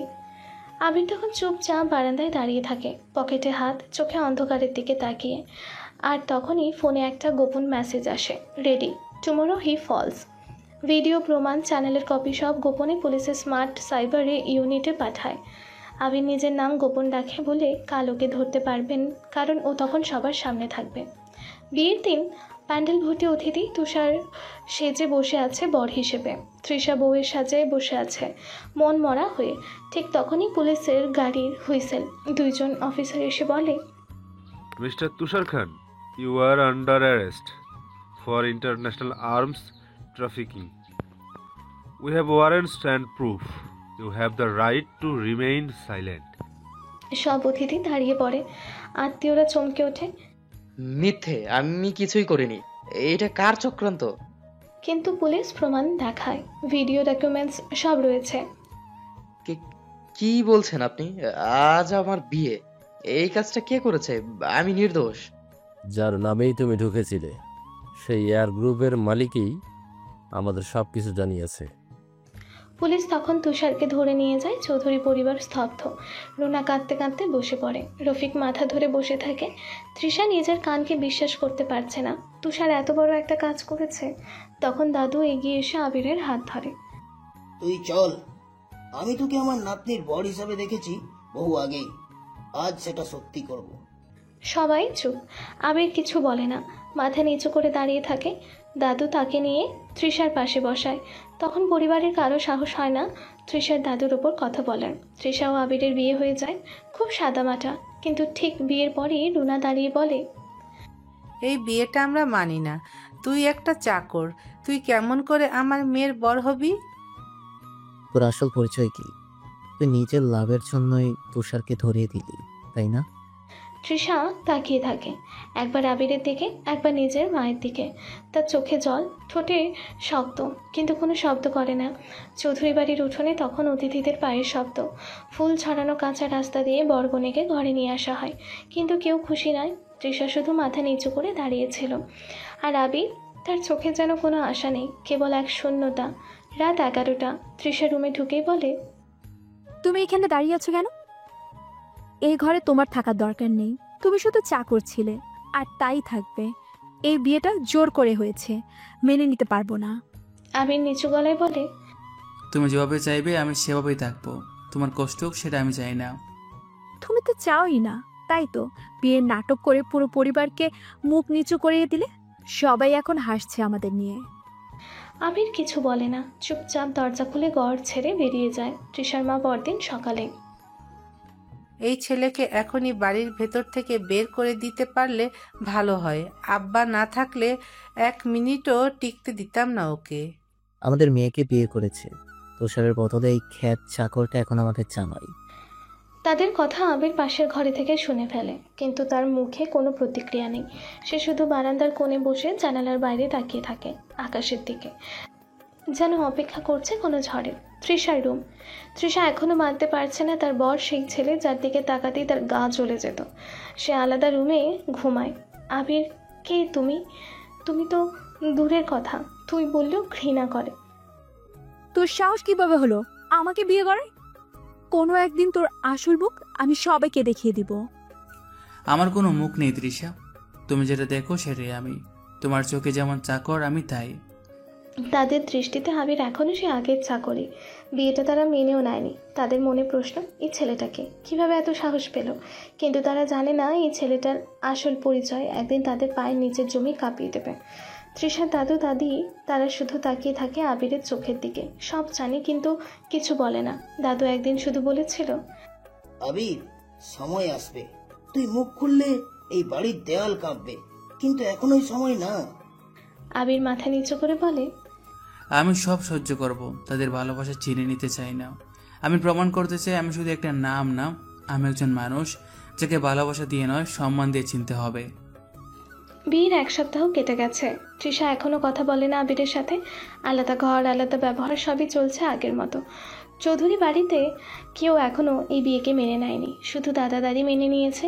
একদিন সকালবেলা রুনা ডাইনিং টেবিলে বসে রাগ নিয়ে বলে, এই বাড়িতে এখন একটা অপমান বয়ে বেড়াচ্ছি আমরা, লজ্জা করে, মাথা তুলতে পারি না। আমি এই বিয়েটা এখনো মেনে নিইনি মা। আবির তখন পাশ দিয়ে হেঁটে যাচ্ছিল, কথাগুলো স্পষ্ট শুনে ফেলে, কিন্তু থামে না, শুধু নিজের রুমে গিয়ে দরজা বন্ধ করে দেয়। সেই দিন সন্ধ্যায় চৌধুরী বাড়িতে বড় একটা সমস্যা। রফিক সাহেবের একটা বড় ব্যবসার ক্লায়েন্ট এসে হাজির। বাজারে গুজব ছড়িয়ে পড়েছে রফিকের কোম্পানি কিছু ফেক পণ্য বাজারে ছেড়েছে। আপনার প্রতিষ্ঠানের নাম এখন বাজারে প্রশ্নবিদ্ধ। যদি আগামী 24 ঘন্টার মধ্যে আপনি তথ্য প্রমাণ না দিতে পারেন, আমরা কন্ট্রাক্ট বাতিল করব। রফিক সাহেব হতবাক, কেউ বুঝে উঠতে পারছে না কি করা উচিত। আবির ধীরে ধীরে সামনে এসে চুপচাপ দাঁড়িয়ে বলে, আমি যদি এই সমস্যার সমাধান করতে পারি, আপনারা কি আমাকে অপমান না করে একটু বিশ্বাস করবেন? রুনা উঠে দাঁড়িয়ে বলে, তুই আবার বলছিস কি? তুই কি বুঝিস এসব? আমরা তোকে এতদিন ঘরের কাজ করতে দিয়েছি বলেই মাথা গরম হয়ে গেছে। আবির মাথা নিচু করে বলে, আমি কিছু সময় চাই, তাহলে প্রমাণ করে দেখাতে পারি সমস্যার সমাধান সম্ভব। আবির নিজের মোবাইল আর ল্যাপটপ নিয়ে বসে পড়ে। তৃষা দূর থেকে দেখে এই ছেলেটা আসলে কি করছে? আবির ক্লায়েন্টদের কোম্পানির ওয়েবসাইট, বাজার রিপোর্ট, পণ্যের ব্যাচ নম্বর সব ট্রেস করতে থাকে। একটা সময় সে চোখ মেলে উঠে দাঁড়ায়। এটা আপনার কোম্পানির আসল পণ্য নয়। লোকাল এক কোম্পানি আপনার নাম নকল করে পণ্য ছাড়ছে। এই দেখুন সব প্রমাণ, লোকেশন, ইনভয়েস নম্বর, ব্যাচ ট্রেস। ক্লায়েন্ট চমকে যায়। অসাধারণ! আপনি তো পেশাদার লিগ্যাল জার্নালিস্টের মতো ট্রেস করেছেন সবকিছু। আপনি কে? এটা এটা তো আবির। মানে? তৃষার মা কিছু বলার ভাষা খুঁজে পায় না। তৃষা চুপচাপ দাঁড়িয়ে থাকে। এই প্রথম সে আবিরকে ভিন্ন চোখে দেখে। তার মনে পড়ে যায় এই ছেলেটা কি সত্যিই এতটা সাধারণ, যাকে তারা এতদিন চাকর বলে অপমান করেছে? সে কিভাবে এত জ্ঞানী, গোছানো, সাহসী? কিন্তু না, তৃষা নিজের মনকে বোঝায় এটা তেমন কিছু না, হয়তো কপাল। বিয়ের কদিন পর থেকে তৃষা বুঝতে পারে আবির আর 5টা মানুষের মতো নয়। সে কিছু লুকাচ্ছে, কিন্তু লুকোনোর মধ্যেও এমন কিছু আছে যা তৃষার কৌতূহল বাড়িয়ে দেয়। সে নিজেও বুঝে ওঠে না কেন, কিন্তু আবিরকে নিয়ে ভাবতে শুরু করেছে। রাত 10টা, ছাদে একা বসে আবির হাতের মধ্যে একটা ছোট্ট লকেট, যেটার মধ্যে তার মায়ের ছবি। সে চুপচাপ তাকিয়ে থাকে। হঠাৎ একটা ফেলে যাওয়া মৃদু কান্নার শব্দ। তৃষা তার রুমের জানালায় দাঁড়িয়ে দেখে আবির একা বসে কাঁদছে না ঠিক, তবে চোখে বিষাদের ছায়া। এই ছেলেটা কি সত্যি এমন, নাকি এও একটা চাল? পরের দিন তৃষা আবিরের ঘরে গিয়ে খাটের নিচে একটা পুরনো ডায়েরি পায়। খোলার সঙ্গে সঙ্গে প্রথম পাতায় লেখা, মা বলেছিল সবার ভালোবাসা পাওয়া যায় না, কারো কাছে তোমাকে প্রমাণ করতে হবে তুমি ভালোবাসার যোগ্য। তারা আমাকে চাকর ভাবে, ভালো, আমি সেই চাকর হিসাবেই তাদের হৃদয় জয় করব। তৃষার বুক ধক করে ওঠে। সে ডায়েরিটা রেখে দেয়, কিন্তু মাথার ভেতর আবির ঘুরে বেড়ায়। একদিন দুপুরে রুনা হঠাৎ অসুস্থ হয়ে পড়ে। বাড়িতে কেউ নেই। তৃষা ভয়ে হতবাক। ওষুধ কোথায়, কি করবে জানেও না। আবির রান্নাঘর থেকে ছুটে এসে রুনাকে ধরে নেয়। ডাক্তারকে ফোন করে, ওষুধ এনে দেয়, পানি দেয়। তুমি কিভাবে জানলে কোন ওষুধ দরকার? আপনার মায়ের প্রেসক্রিপশনগুলো সবসময় আমি গুছিয়ে রাখি। মা যেমনই হোক, তিনি আমার স্ত্রীর মা। তৃষা কোনো উত্তর দিতে পারে না। রুনা চোখ খুলে আবিরকে তার মাথায় পানি দিচ্ছে দেখে। কিছু বলতে গিয়ে থেমে যায়। এক সন্ধ্যায় দাদু দাদির রুমে তৃষা হঠাৎ শোনে, ওকে দেখে আমার ছেলে মনে পড়ে, চোখে মুখে সেই রক্তের ছাপ আছে। তৃষা যদি বুঝতো আবির কে, তবে আজ যা ভাবছে কাল সেটা তার সবচেয়ে বড় গর্ব হবে। তৃষা থমকে দাঁড়িয়ে থাকে দরজার আড়ালে। তাহলে আবির শুধু একটা চাকর নয়, তার অতীত আছে, তার পরিচয় আছে। কে সে? রাতে ছাদে আবির দাঁড়িয়ে থাকে নিরিবিলিভাবে। তৃষা ধীরে ধীরে পাশে গিয়ে দাঁড়ায়, প্রথমবার একটু রাগ ছাড়া। তুমি সব অপমান সহ্য করো কেন?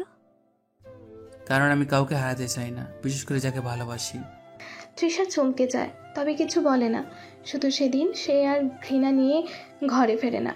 রাতে আয়নার সামনে দাঁড়িয়ে তৃষা নিজের চোখে দেখে তার ঘৃণার জায়গায় এখন প্রশ্ন। প্রশ্ন থেকে জন্ম নিচ্ছে দ্বিধা, আর সেই দ্বিধার মধ্যে জন্ম নিচ্ছে ভালোবাসার প্রথম ছায়া।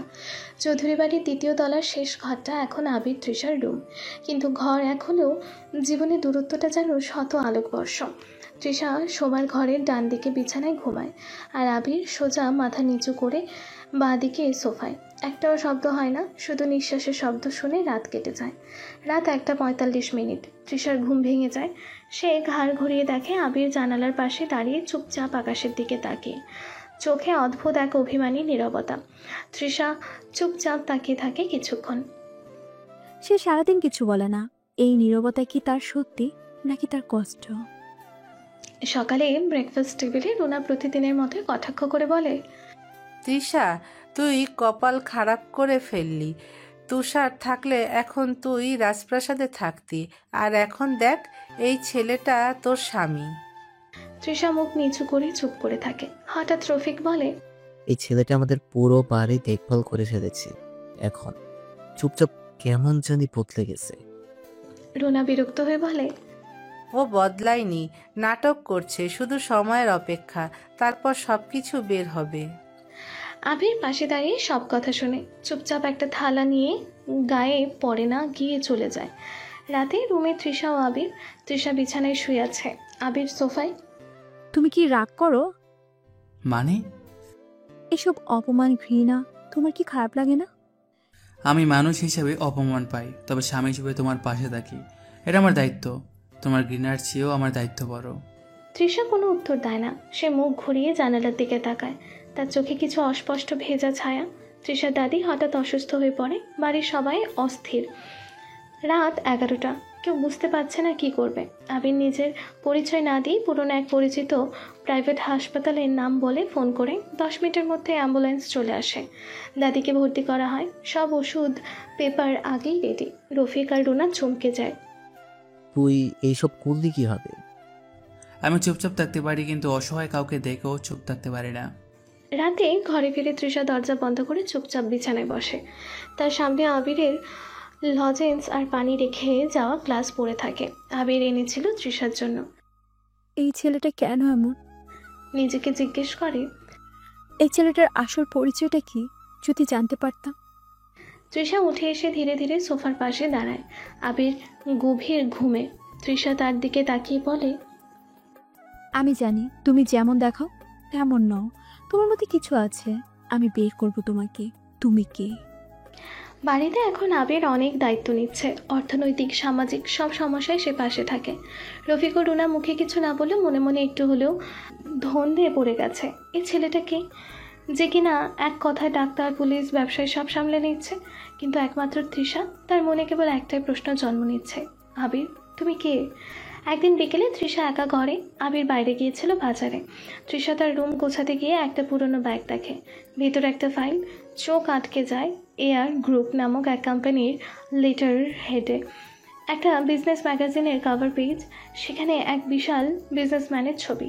ছবির নিচে বড় করে লেখা, air groups empire built by mister Asif Rahman, now run by his only heir. Trisha ফাইলটা উল্টে দেখে। ছবির পাশেই দাঁড়িয়ে থাকা একটা যুবকের ঝাপসা ছবি, তবে চেহারা আবিরের মতোই। তৃষা চমকে ওঠে। এটা তো আবির না, এটা তো হতে পারে না। কিন্তু তাহলে এই ছেলে আসলে কে? তার মনে হয় সে কিছু একটা ভয়ঙ্কর ভুল বুঝেছে আবিরকে নিয়ে। সন্ধ্যায় আবির ঘরে ফেরে। তৃষা বিছানায় চুপচাপ বসে ফাইলটা লুকিয়ে ফেলে। তোমার কিছু লাগবে? তোমার সবকিছু এত গোছানো কেন? তুমি কে আসলে? আমি একজন মানুষ যে শুধু নিজের জায়গা খুঁজে নিতে চায়। তৃষা কিছু বলে না, মুখ ঘুরিয়ে নেয়। কিন্তু তার চোখে এখন ঘৃণা নেই, বরং ভয়, দ্বিধা আর কৌতূহল। রাতে দাদুর কাছে যায় তৃষা। দাদু, আবির কে? দাদু মুখে হাসি ফোটে, কিন্তু চোখে যেন একটা তৃপ্তির জল। তুই নিজে খুঁজে বের কর। তুই যা দেখছিস তার অনেক গভীরে লুকিয়ে আছে সত্যি। আবির এমন কেউ যাকে সবাই অবহেলা করেছে, কিন্তু সে একদিন সেই অবহেলাকে শক্তি বানিয়ে জবাব দেবে। ঘুমোবার আগে আবির সোফায় শুয়ে তৃষা ধীরে ধীরে তার দিকে তাকিয়ে বলে, তুমি চাইলে বিছানায় ঘুমাতে পারো, সোফাটা খুব ছোট। আমি ঠিক আছি, তুমি যতক্ষণ না চাও আমি তোমার কোনো জায়গা দখল করব না। তৃষা এবার মুখে কিছু বলে না, কিন্তু তার চোখ বলে দেয় আজ তার হৃদয়ের ভিতরে কিছু বদলে গেছে। তৃষা বাইরে কঠিন, অভিমানী একরোখা, কিন্তু তার মনে এখন একটাই যুদ্ধ। যদি আমি সত্যি দেশের শীর্ষ ব্যবসায়ী পরিবারের ছেলে হয়, তবে আমি এতদিন যা করেছি তা তো অপরাধ। কিন্তু তৃষা মুখে কিছু বলে না। সে এখন সিদ্ধান্ত নিয়েছে নিজে খুঁজে বের করবে আবিরকে। সকালে একা বসে ল্যাপটপে সার্চ করে তৃষা। গুগলে লিখে air group CEO's Son Asif Rahman's hair, Abir Rahman.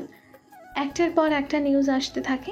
Headline: Only son of Asif Rahman mysteriously disappeared from public years ago. Heir of Air Group was last seen during his university days. Sources say he is still alive, but no one knows where.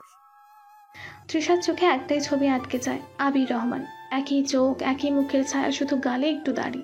তৃষার শ্বাস বন্ধ হয়ে আসে। না, এটা হতেই পারে না। এই ছেলেটা আমাদের বাড়ির চাকর নয়। এই ছেলে দেশের সবচেয়ে ক্ষমতাবান মানুষদের একজন উত্তরসূরি। সে কাপা হাতে ল্যাপটপ বন্ধ করে দেয়, দরজা লাগিয়ে চুপ করে বিছানায় বসে পড়ে। তার মনে চলতে থাকে, আমি তাকে অপমান করেছি, অপদস্থ করেছি, ঘৃণা করেছি, অথচ সে এসব মুখ বুঝে সহ্য করেছে কেন? সে তো চাইলেই এক মুহূর্তে সব উল্টে দিতে পারত। বিকেলে রান্নাঘরে আবির তৃষা চুপচাপ গিয়ে দাঁড়ায় তার পেছনে। তুমি সব জেনেও চুপ কেন? কি জানে? তুমি কে? আমি জানি। আবির থেমে যায়। চুলার আগুনের আলো তার মুখে পড়ে। তবুও তুমি কি আমাকে স্বামী হিসেবে মেনে নিবে? না, এখনো পারবো না, কিন্তু তুমি যে আমাকে কোনোদিন বাধ্য করনি, সেজন্য আজ নিজেকে ছোট লাগছে। রাতে রুমে দুজন চুপচাপ আবির যথারীতি সোফায়, তৃষা বিছানায় শুয়ে, কিন্তু ঘুম আসে না। সে ফিসফিস করে বলে, তুমি চাইলে আমার সব কিছু উল্টে দিতে পারতে, তবুও তুমি করো নাই, কারণ তুমি শুধু একজন ভালোবাসার মানুষ, কোনো প্রতিশোধ পরায়ণ ধনী ছেলে না। আবির তখনও চুপচাপ, তার ঠোঁটে শুধু একটা মৃদু হাসি। পরদিন সকাল, তৃষার দাদু রুমে ডাকেন আবিরকে। তৃষার মনে এখন অজস্র প্রশ্ন। ও এখনো তোমার যোগ্যতা বুঝেনি, কিন্তু সময় নিয়ে বুঝবে। তুমি শুধু এক কাজ করো, সব অপমান ভুলে ওর পাশে থেকো কারণ কোনো একদিন ও বলবে, আবির তুমি আমার জীবনের সেরা সিদ্ধান্ত। আবির মাথা নিচু করে বলে, আমি সব সহ্য করতে পারি, শুধু ওর মন জিততে চাই। আবিরের পরিচয় এখন তৃষার কাছে পরিষ্কার, তবু সে মুখে কিছু মেনে নেয়নি। সে আবিরের প্রতি একটু নরম, একটু সহানুভূতিশীল, তবু তার আত্মমর্যাদা, তার অহং আবিরকে একটু ছাড় দিতে দেয় না। এমন সময় এক ঝড় হয়ে ফিরে আসে তুষার। এক সন্ধ্যায় বৃষ্টির শব্দে হঠাৎই গেটের সামনে একটা কালো গাড়ি থামে। রুনা অবাক হয়ে দরজা খুলে দাঁড়ায়। আন্টি কেমন আছেন? আমি ফিরে এসেছি। তুষার, তুই? তোকে তো পুলিশ ধরে নিয়ে গিয়েছিল। সব ভুল বোঝাবুঝি ছিল আন্টি, আসল আসামি কে ছিল পুলিশ এখন বুঝেছে। রফিকও বেরিয়ে আসে। তুই আবার এখানে কেন? আমার প্রাপ্য কেড়ে নিয়েছে ওই ছেলেটা, আমি এসেছি ওকে মাটি দেখতে। তৃষার মুখ ফ্যাকাশে, তুষার চোখে চোখ রেখে তৃষার সাথে। তুমি জানো না তোমার স্বামীকে, ও যে কত বড় প্রতারক। ওকে, আমি জানি, তুমি বরং নিজের মুখ আয়না দেখো তুষার। তুষার কাপা কণ্ঠে বলে, আমাকে অপমান করে এই ছেলেটা, যে কিনা ছিল একটা চাকর। আবির পিছন থেকে বলে ওঠে, চাকর আর চোরের মধ্যে পার্থক্য আছে তুষার। তুমি মিথ্যা পড়েছে এই বাড়িতে আসছিলে, আমি শুধু তোমার মুখোশ খুলে দিয়েছি। তুষার ছুরি বের করে আবিরের দিকে তেড়ে আসে। সবার সামনে আবিরকে আঘাত করতে চায়। তৃষা চিৎকার করে ওঠে, আবির সরো। আবির তৃষার সামনে দাঁড়িয়ে পড়ে। আজ তোকে শেষ করেই ছাড়বো। আবির চুপচাপ দাঁড়িয়ে থাকে। তুষার ছুটে আসে, কিন্তু ঠিক তখনই পুলিশের গাড়ি সাইরেন দরজা দিয়ে দুইজন অফিসার ঢোকে। মিস্টার তুষার, আপনি আবার আইন ভাঙলেন। আপনার আগের মামলাগুলো এখন খুলে যাবে। তুষার থমকে যায়। তুমি আগেও খারাপ ছিলে, এখনো আছো। পুলিশ তুষারকে ধরে নিয়ে যায়। রাত, সবার দৃষ্টি আবিরের দিকে। রুনা এবার আর মুখে কিছু বলতে পারে না। রফিক পাশে দাঁড়িয়ে মাথা নিচু করে বলে, তুমি চুপচাপ থেকে সব শান্তি গেছো। তৃষা পাশে দাঁড়িয়ে এবার আর মুখ ঘুরিয়ে নেয় না। সে নিজে থেকেই আবিরের পাশে দাঁড়ায়। আবির চোখ তুলে তাকায়। তৃষার চোখে আর আগের মতো ঘৃণা নেই। রাত, রুমে দুজন আবির যথারীতি সোফায় শুয়ে যায়। তৃষা ধীরে ধীরে তার পাশে গিয়ে বলে, আজ যদি তুমি না থাকতে, তবে হয়তো আমি আজও জানতাম না ভালোবাসা কাকে বলে। আবির উঠে বসে চমকে। তুমি এখনো আমার স্বামী নও, কিন্তু আজ থেকে তুমি আমার বিশ্বাস। আবিরের চোখে ভিজে ওঠে কিছুটা। তৃষা ধীরে ধীরে মাথা নিচু করে বলে, বিছানায় এসো, আজ তুমি একা থাকো অনেকদিন হলো। আবির কিছু বলে না, ঘুমিয়ে পড়ে। তুষার পুলিশের হাতে ধরা পড়েছে, তবু তার ছায়া রয়ে গেছে চৌধুরী বাড়ির চারিদিকে। তৃষা এখনো আবিরকে স্বামী বলেনি, তবে তার মুখে তেমন অপমানও নেই। আবির এখনও চুপচাপ সবকিছু সহ্য করে, কিন্তু এবার তার মনের ভিতরে জমে উঠেছে বিপ্লবের আগুন। পরের দিন চৌধুরী বাড়িতে আয়োজন। তুষার দাদা ও দাদি সিদ্ধান্ত নেয় তাদের বিয়ের একটা রিসেপশন আয়োজন করা হবে, যাতে সবাই আবিরকে জামাই হিসেবে স্বীকৃতি দেয়। রুনা আর রফিক এতে খুব একটা খুশি না, তবে চুপ করে থাকে। তৃষা মুখে কিছু না বললেও ভেতরে একটা অদ্ভুত অনুভূতি কাজ করে। এই ছেলেটার পাশে দাঁড়াতে ভালো লাগছে। রিসেপশনের একদিন আগে অন্ধকার সন্ধ্যায় এক অচেনা কালো গাড়ি এসে দাঁড়ায় চৌধুরী বাড়ির গেটে। গেটসম্যানকে একটা কার্ড দিয়ে বলা হয়, এই আমন্ত্রণের পেছনের লোকের নাম জানবে না কেউ, শুধু এটুকু মনে রাখবে, ওর অতীতকে আমি জানি।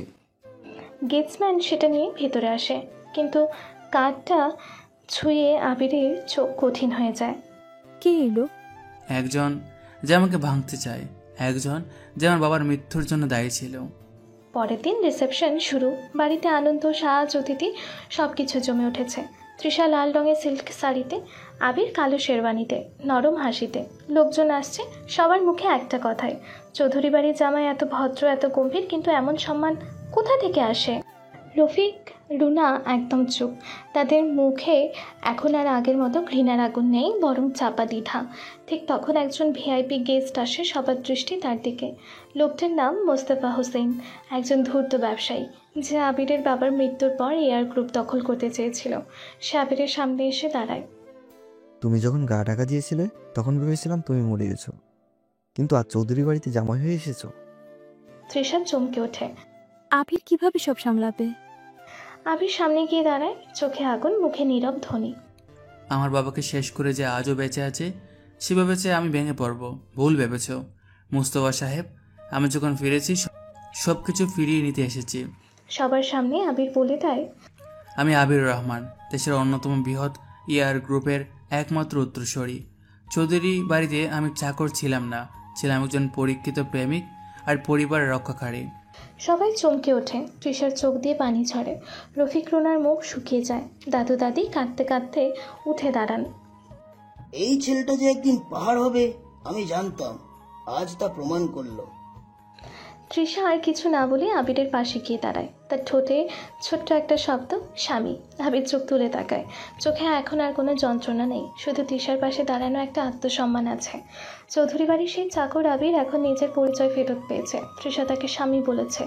তবে ভালোবাসার গল্পে শেষ বলে কিছু নেই। এবার যুদ্ধটা হৃদয় নয়, ক্ষমতার বিরুদ্ধে, হিংসার বিরুদ্ধে, অতীতের অন্ধকারের বিরুদ্ধে। রিসেপশনের পরের দিন মোস্তফা হোসেন রাগে ফুঁসছে। ছেলেটা তো আমার সব প্ল্যান ভেস্তে দিল, তাকে সরাতে হবে, চুপি চুপি নয়, প্রভাবের সামনে। সে মিডিয়ায় ভুয়া খবর ছড়াতে শুরু করে। এয়ার গ্রুপের উত্তরাধিকারী নাকি চৌধুরী বাড়ির চাকর ছিলেন। কিভাবে একজন চাকর হয়ে গেল দেশের বড় ব্যবসায়ী? ব্যবসার পেছনে কি আছে? কালো টাকা? আবিরের অফিস, মিডিয়া সার্কেল, সব বড় বড় নিউজ চ্যানেল, পোর্টাল একসাথে আক্রমণ শুরু করে। আবির শান্ত থাকে। আমার চুপ করে থাকার দুর্বলতা নয়, এটা ছিল সময়ের অপেক্ষা। সে তার লিগ্যাল টিম, আইটি টিম এবং মিডিয়া এক্সপার্টদের ডাকে। সব fact, documents, bank statement, transfer records সব প্রকাশ করে। আর একদিকে তৃষা আবিরের পাশে দাঁড়িয়ে, তুমি একা সব করো কেন? কারণ আমি চাচ্ছিলাম তুমি আমার স্বামী নয়, একজন ভালো মানুষ হিসেবে চেনো। তৃষা এবার আবিরের হাত ধরে বলে, আমি এখন বুঝছি তুমি আমার জীবনের সবচেয়ে বড় অহংকার। মোস্তাফার প্ল্যান ব্যাকফায়ার করে। নিউজ চ্যানেলগুলো আবিরের তথ্য যাচাই করে তাকে ইয়াংগেস্ট এথিক্যাল বিজনেস আইকন হিসেবে স্বীকৃতি দেয়। সোশ্যাল মিডিয়া তোলপাড়, যে ছেলেটা অপমান সহ্য করে চুপ থেকেছে, আজ সে লাখো মানুষের অনুপ্রেরণা। রাত 2টা, আবির একটা মেসেজ পায় অচেনা নাম্বার থেকে। পরিচয় জানে মানুষ, এখন দেখা যাক প্রিয়জনেরা তোমার পাশে থাকে কিনা। ঠিক তখনই তৃষার মায়ের ফোনে একটা ভিডিও আসে, যেখানে তুষার জেলে থাকা অবস্থায় বলছে, তোমার জামাই একদিন তোমাদের সব হারিয়ে দেবে, ওর সাথে থাকতে থাকতে তোমরা ধ্বংস হবে। রুনা আবারও ভয় পায়। সে রফিককে বলে, আমরা ভুল করিনি তো ওকে মেনে নিয়ে? রাতে আবিরের রুমে আবির জানে এখন শুধু মিডিয়ার সামনে জেতা না, তার নিজের পরিবার, শ্বশুরবাড়ির মানুষের বিশ্বাস ধরে রাখাটাও যুদ্ধ। সে জানালার পাশে দাঁড়িয়ে থাকে। পিছনে হঠাৎ তৃষার কণ্ঠ, তুমি একা নও, যতদিন তুমি সত্যের পক্ষে থাকবে আমি তোমার পাশে থাকবো। আবির ধীরে ধীরে ঘুরে তাকায়। তার চোখে প্রশান্তির জল। সত্যকে মুছে ফেলা যায় না, তাকে শুধু সময় নিচে চাপা দিয়ে রাখা যায় কিছু সময়। আবিরও চাপা ছিল, কিন্তু এখন সে জ্বলছে আলো হয়ে। এবার তার সামনে দাঁড়ানো সাহস কার? এদিকে মোস্তাফা এক ভয়ঙ্কর পরিকল্পনা করছে। মোস্তাফা তার এক লোক দিয়ে চৌধুরী বাড়ির লোকেদের কিডন্যাপ করাতে চায়, যাতে আবির সব কিছুকে ছেড়ে দেয়। তবে আবির আগে থেকে প্রস্তুত ছিল। এদিকে পরের দিন মোস্তাফার এক লোক এয়ার গ্রুপের নাম করে রুনা ও রফিককে একটি ইনভিটেশন পাঠায়। আপনাদের জন্য বিজনেস অ্যাওয়ার্ড নাইট, পারিবারিক দাওয়াত সহ। রুনা ও রফিক ভাবে আবিরের পরিচিতিতে মানুষ ডেকেছে বুঝি। তারা দাদু দাদি তৃষাকে নিয়ে রওনা হয় একটি নির্দিষ্ট লোকেশনের দিকে। আবির তখন অফিসে। তাকে না জানিয়ে মোস্তাফার লোকজন একটি নতুন গাড়ি ও চালক পাঠায়। তারা বলে এটা স্পেশাল গেস্ট পরিবহনের জন্য এসেছে। চৌধুরী পরিবার গাড়িতে ওঠে। তৃষা একটু সন্দেহ করে, কিন্তু রুনা বলে, তোর জামাই তো বড় লোক, এসব ভিআইপি গাড়ি পাঠায়। গাড়ি একটা নির্জন ফ্যাক্টরির দিকে যেতে থাকে। দাদু জিজ্ঞেস করেন, এই দিক দিয়ে কোথায় নিয়ে যাচ্ছ? ড্রাইভার চুপচাপ। পেছনে আসনে বসা দুষ্টু লোক দুটো বন্দুক বের করে বলে, চুপচাপ থাকেন, নয়তো জামাইয়ের মুখও আর দেখতে পাবেন না। পুরো পরিবারকে নিয়ে যাওয়া হয় মোস্তফার পুরনো গোডাউনে, যেখানে আগে চোরাই মালামাল লুকানো হতো। সবার হাত বেঁধে ফেলা হয়। তৃষার আগে কাঁদতে কাঁদতে বলে, তোমরা জানো না আবির কে? তাদের একজন হেসে বলে, তোর জামাই তো আমাদের টার্গেট, তাকে এখানে আনাই আমাদের আসল খেলা। এদিকে বিকাল 4টা। আবির এয়ার গ্রুপের অফিসে। আবির তখন অফিসের মিটিংয়ে ছিল। হঠাৎ ফোনে একটা SMS আসে তৃষার দাদুর পুরনো নাম্বার থেকে। আমরা বিপদে দাদা, আমার কিছুই ঠিক মনে নেই, গাড়ির পথ বদলে গেছে। আবির স্তব্ধ হয়ে যায়। সাথে সাথে সে কল করে, তবে ফোন সুইচড অফ। তৃষারও ফোন বন্ধ। ডোনার নাম্বারে গেলে সেই নাম্বারটিও মুহূর্তে বন্ধ আছে।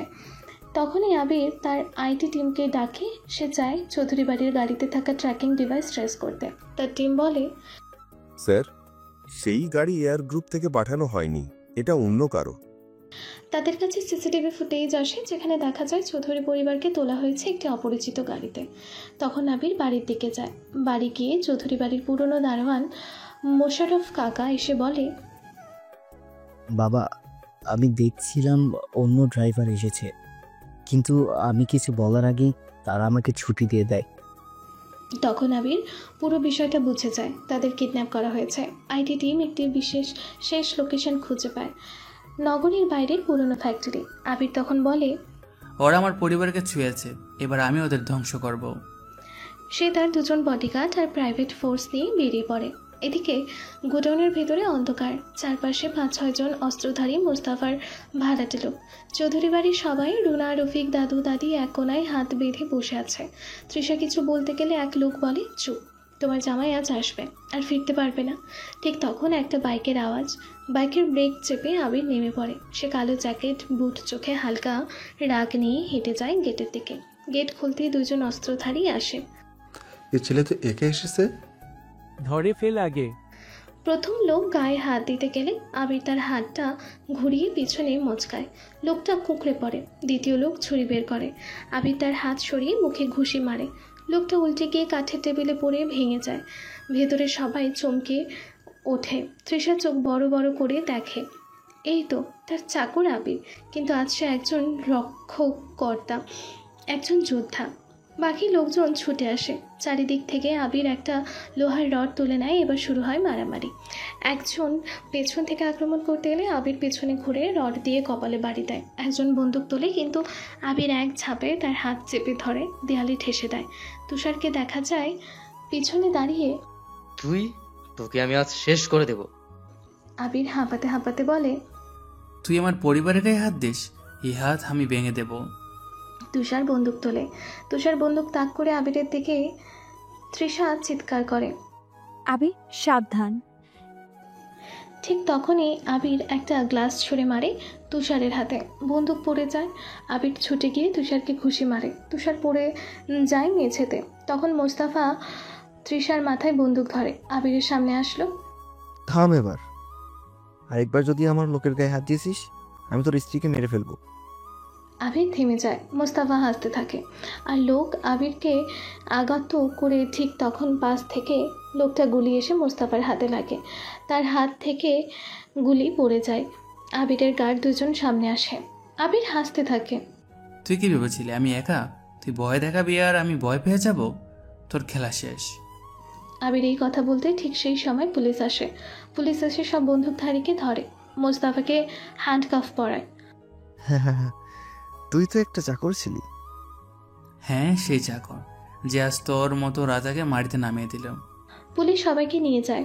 তখন তৃষা দৌড়ে আসে। আবির হাঁপাচ্ছে, একটু রক্ত লেগেছে কপালে। সবাই চৌধুরী বাড়িতে ফিরে। রুনা, রফিক চুপচাপ। তৃষা সামনে দাঁড়িয়ে, এই ছেলেটাকে আমি অপমান করেছি, অবহেলা করেছি, তবুও সে চুপচাপ থেকেছে। কেন জানেন? কারণ সে চায়নি আমাদের হারে। সে চেয়েছে আমরা বদলাই। আজ আমি সবার সামনে বলছি, এই ছেলেটা শুধু আমার স্বামী নয়, এই ছেলেটা আমার অহংকার, আমার জীবনের শ্রেষ্ঠ মানুষ। আবিরের চোখে জল আসে। তুমি পাশে থাকলে এই পৃথিবীও আমি বদলে দিতে পারি। দাদু দাদি 2 হাতে তাদের দোয়া করে। রুনা, রফিক মাথা নিচু করে বলে, তুমি আমাদের মেয়ে জামাই দাও, তুমি আমাদের ঘরের ছেলে, তৃষা এবার আবিরের হাত ধরে, না লজ্জা না ঘৃণা, শুধু ভালোবাসার সম্মান নিয়ে। আর আবির সে এবার চৌধুরী বাড়ির চাকর না, বরং সেই রত্ন যাকে অবহেলা করলে একটা গোটা পরিবার অন্ধ হয়ে যায়। মুস্তাফা কারাগারে, তুষারও শাস্তি পেয়েছে, আর আবির সে এখনও সেই শান্ত স্বরে কথা বলে, চোখে গম্ভীরতা, কিন্তু ঠোঁটে সেই পুরনো হাসিটা। তৃষা বুঝে গেছে আবির কি, তবু তার মা বাবা এখনও সেই অতীত মনে করে। আর এই লড়াইটা এখন আবিরের নিজের ভালোবাসাকে জিতে নেওয়ার। সকালে বৃষ্টি ঝরছে, রুনা রান্নাঘরে দাঁড়িয়ে। আবির এগিয়ে এসে বলে, আন্টি আমি বাজার থেকে ফল নিয়ে এসেছি। আন্টি না বললেই হয়, এখন তুমি এই বাড়ির জামাই।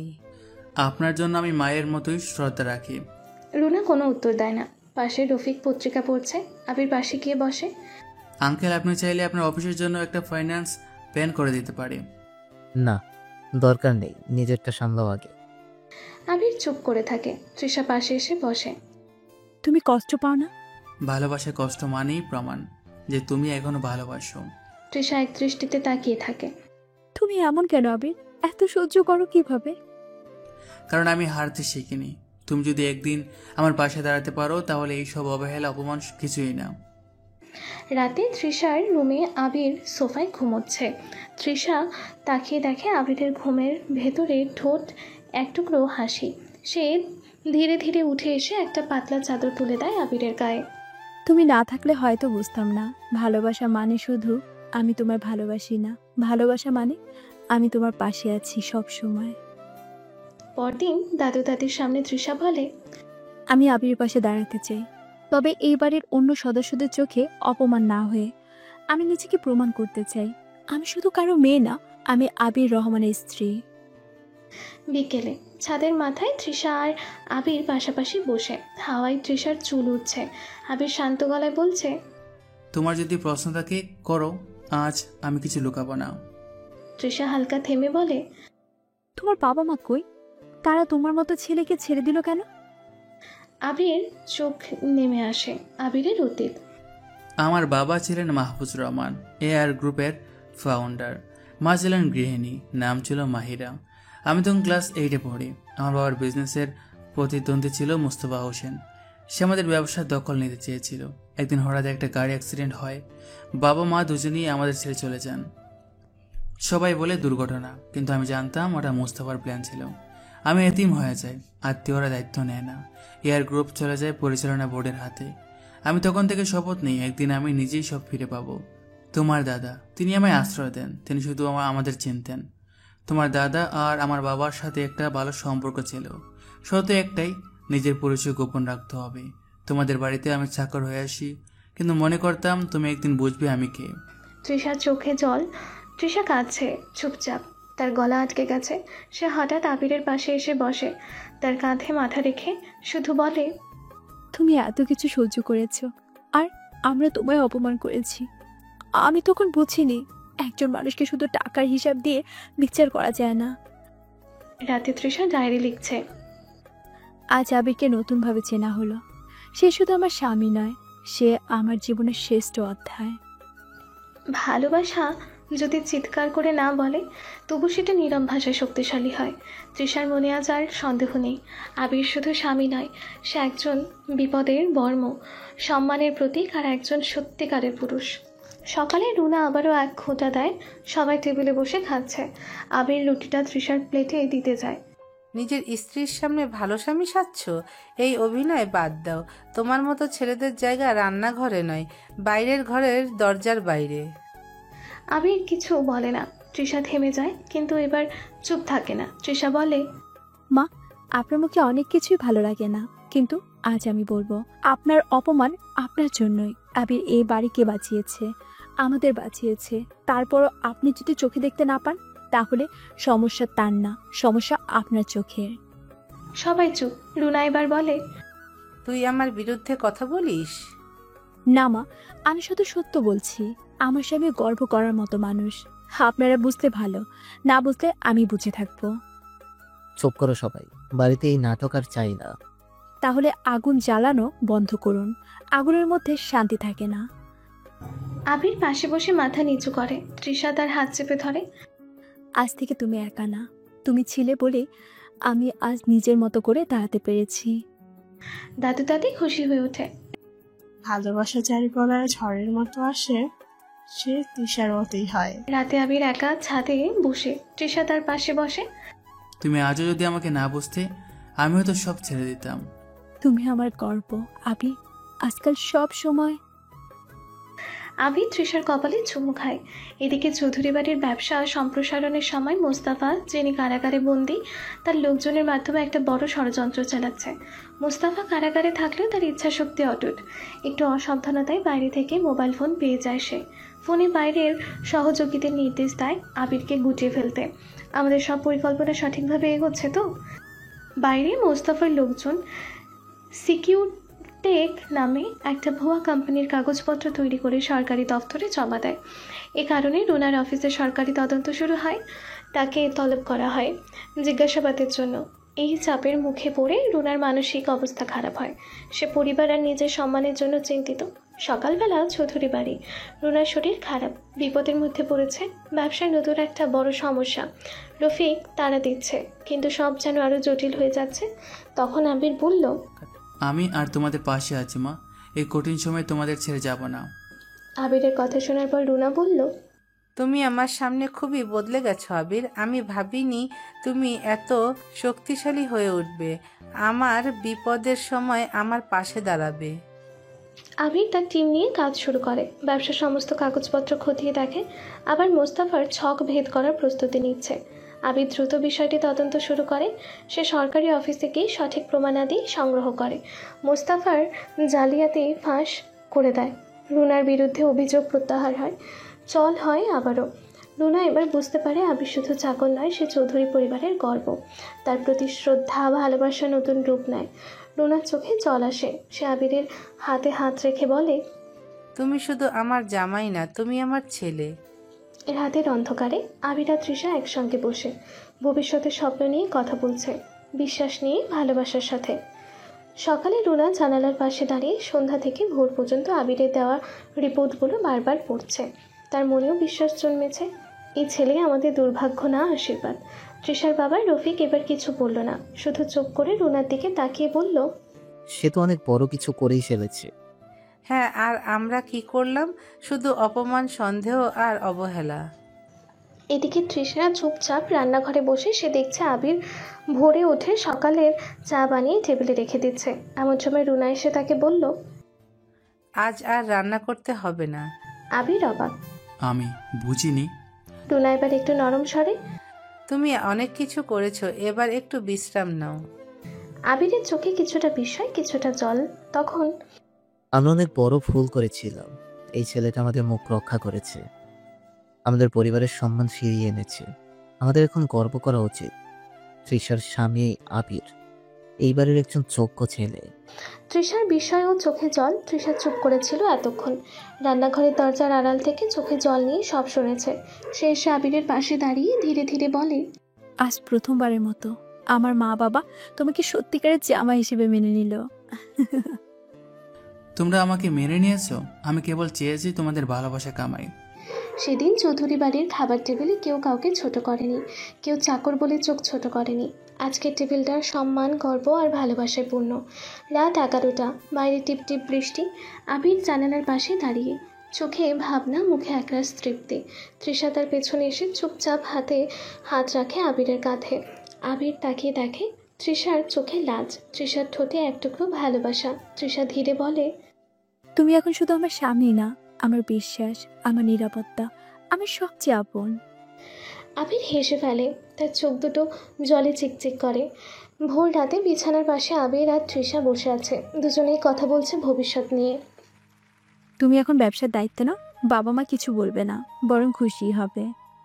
তুমি পাশে থাকলে সব পারবো। চৌধুরী বাড়ির সব তোমার না, এখন আমারও। তৃষা মাথা হেলিয়ে দেয় আবিরের কাঁধে। পরের দিন রুনা নিজে রান্না করছে। তৃষা আবিরকে পাশে বসিয়ে খাইয়ে দিচ্ছে। রফিক হাসছে আর বলছে, আমরা একটা সময় যা ভুল করেছি, এই ছেলেটাই সেটা শুধরে দিল।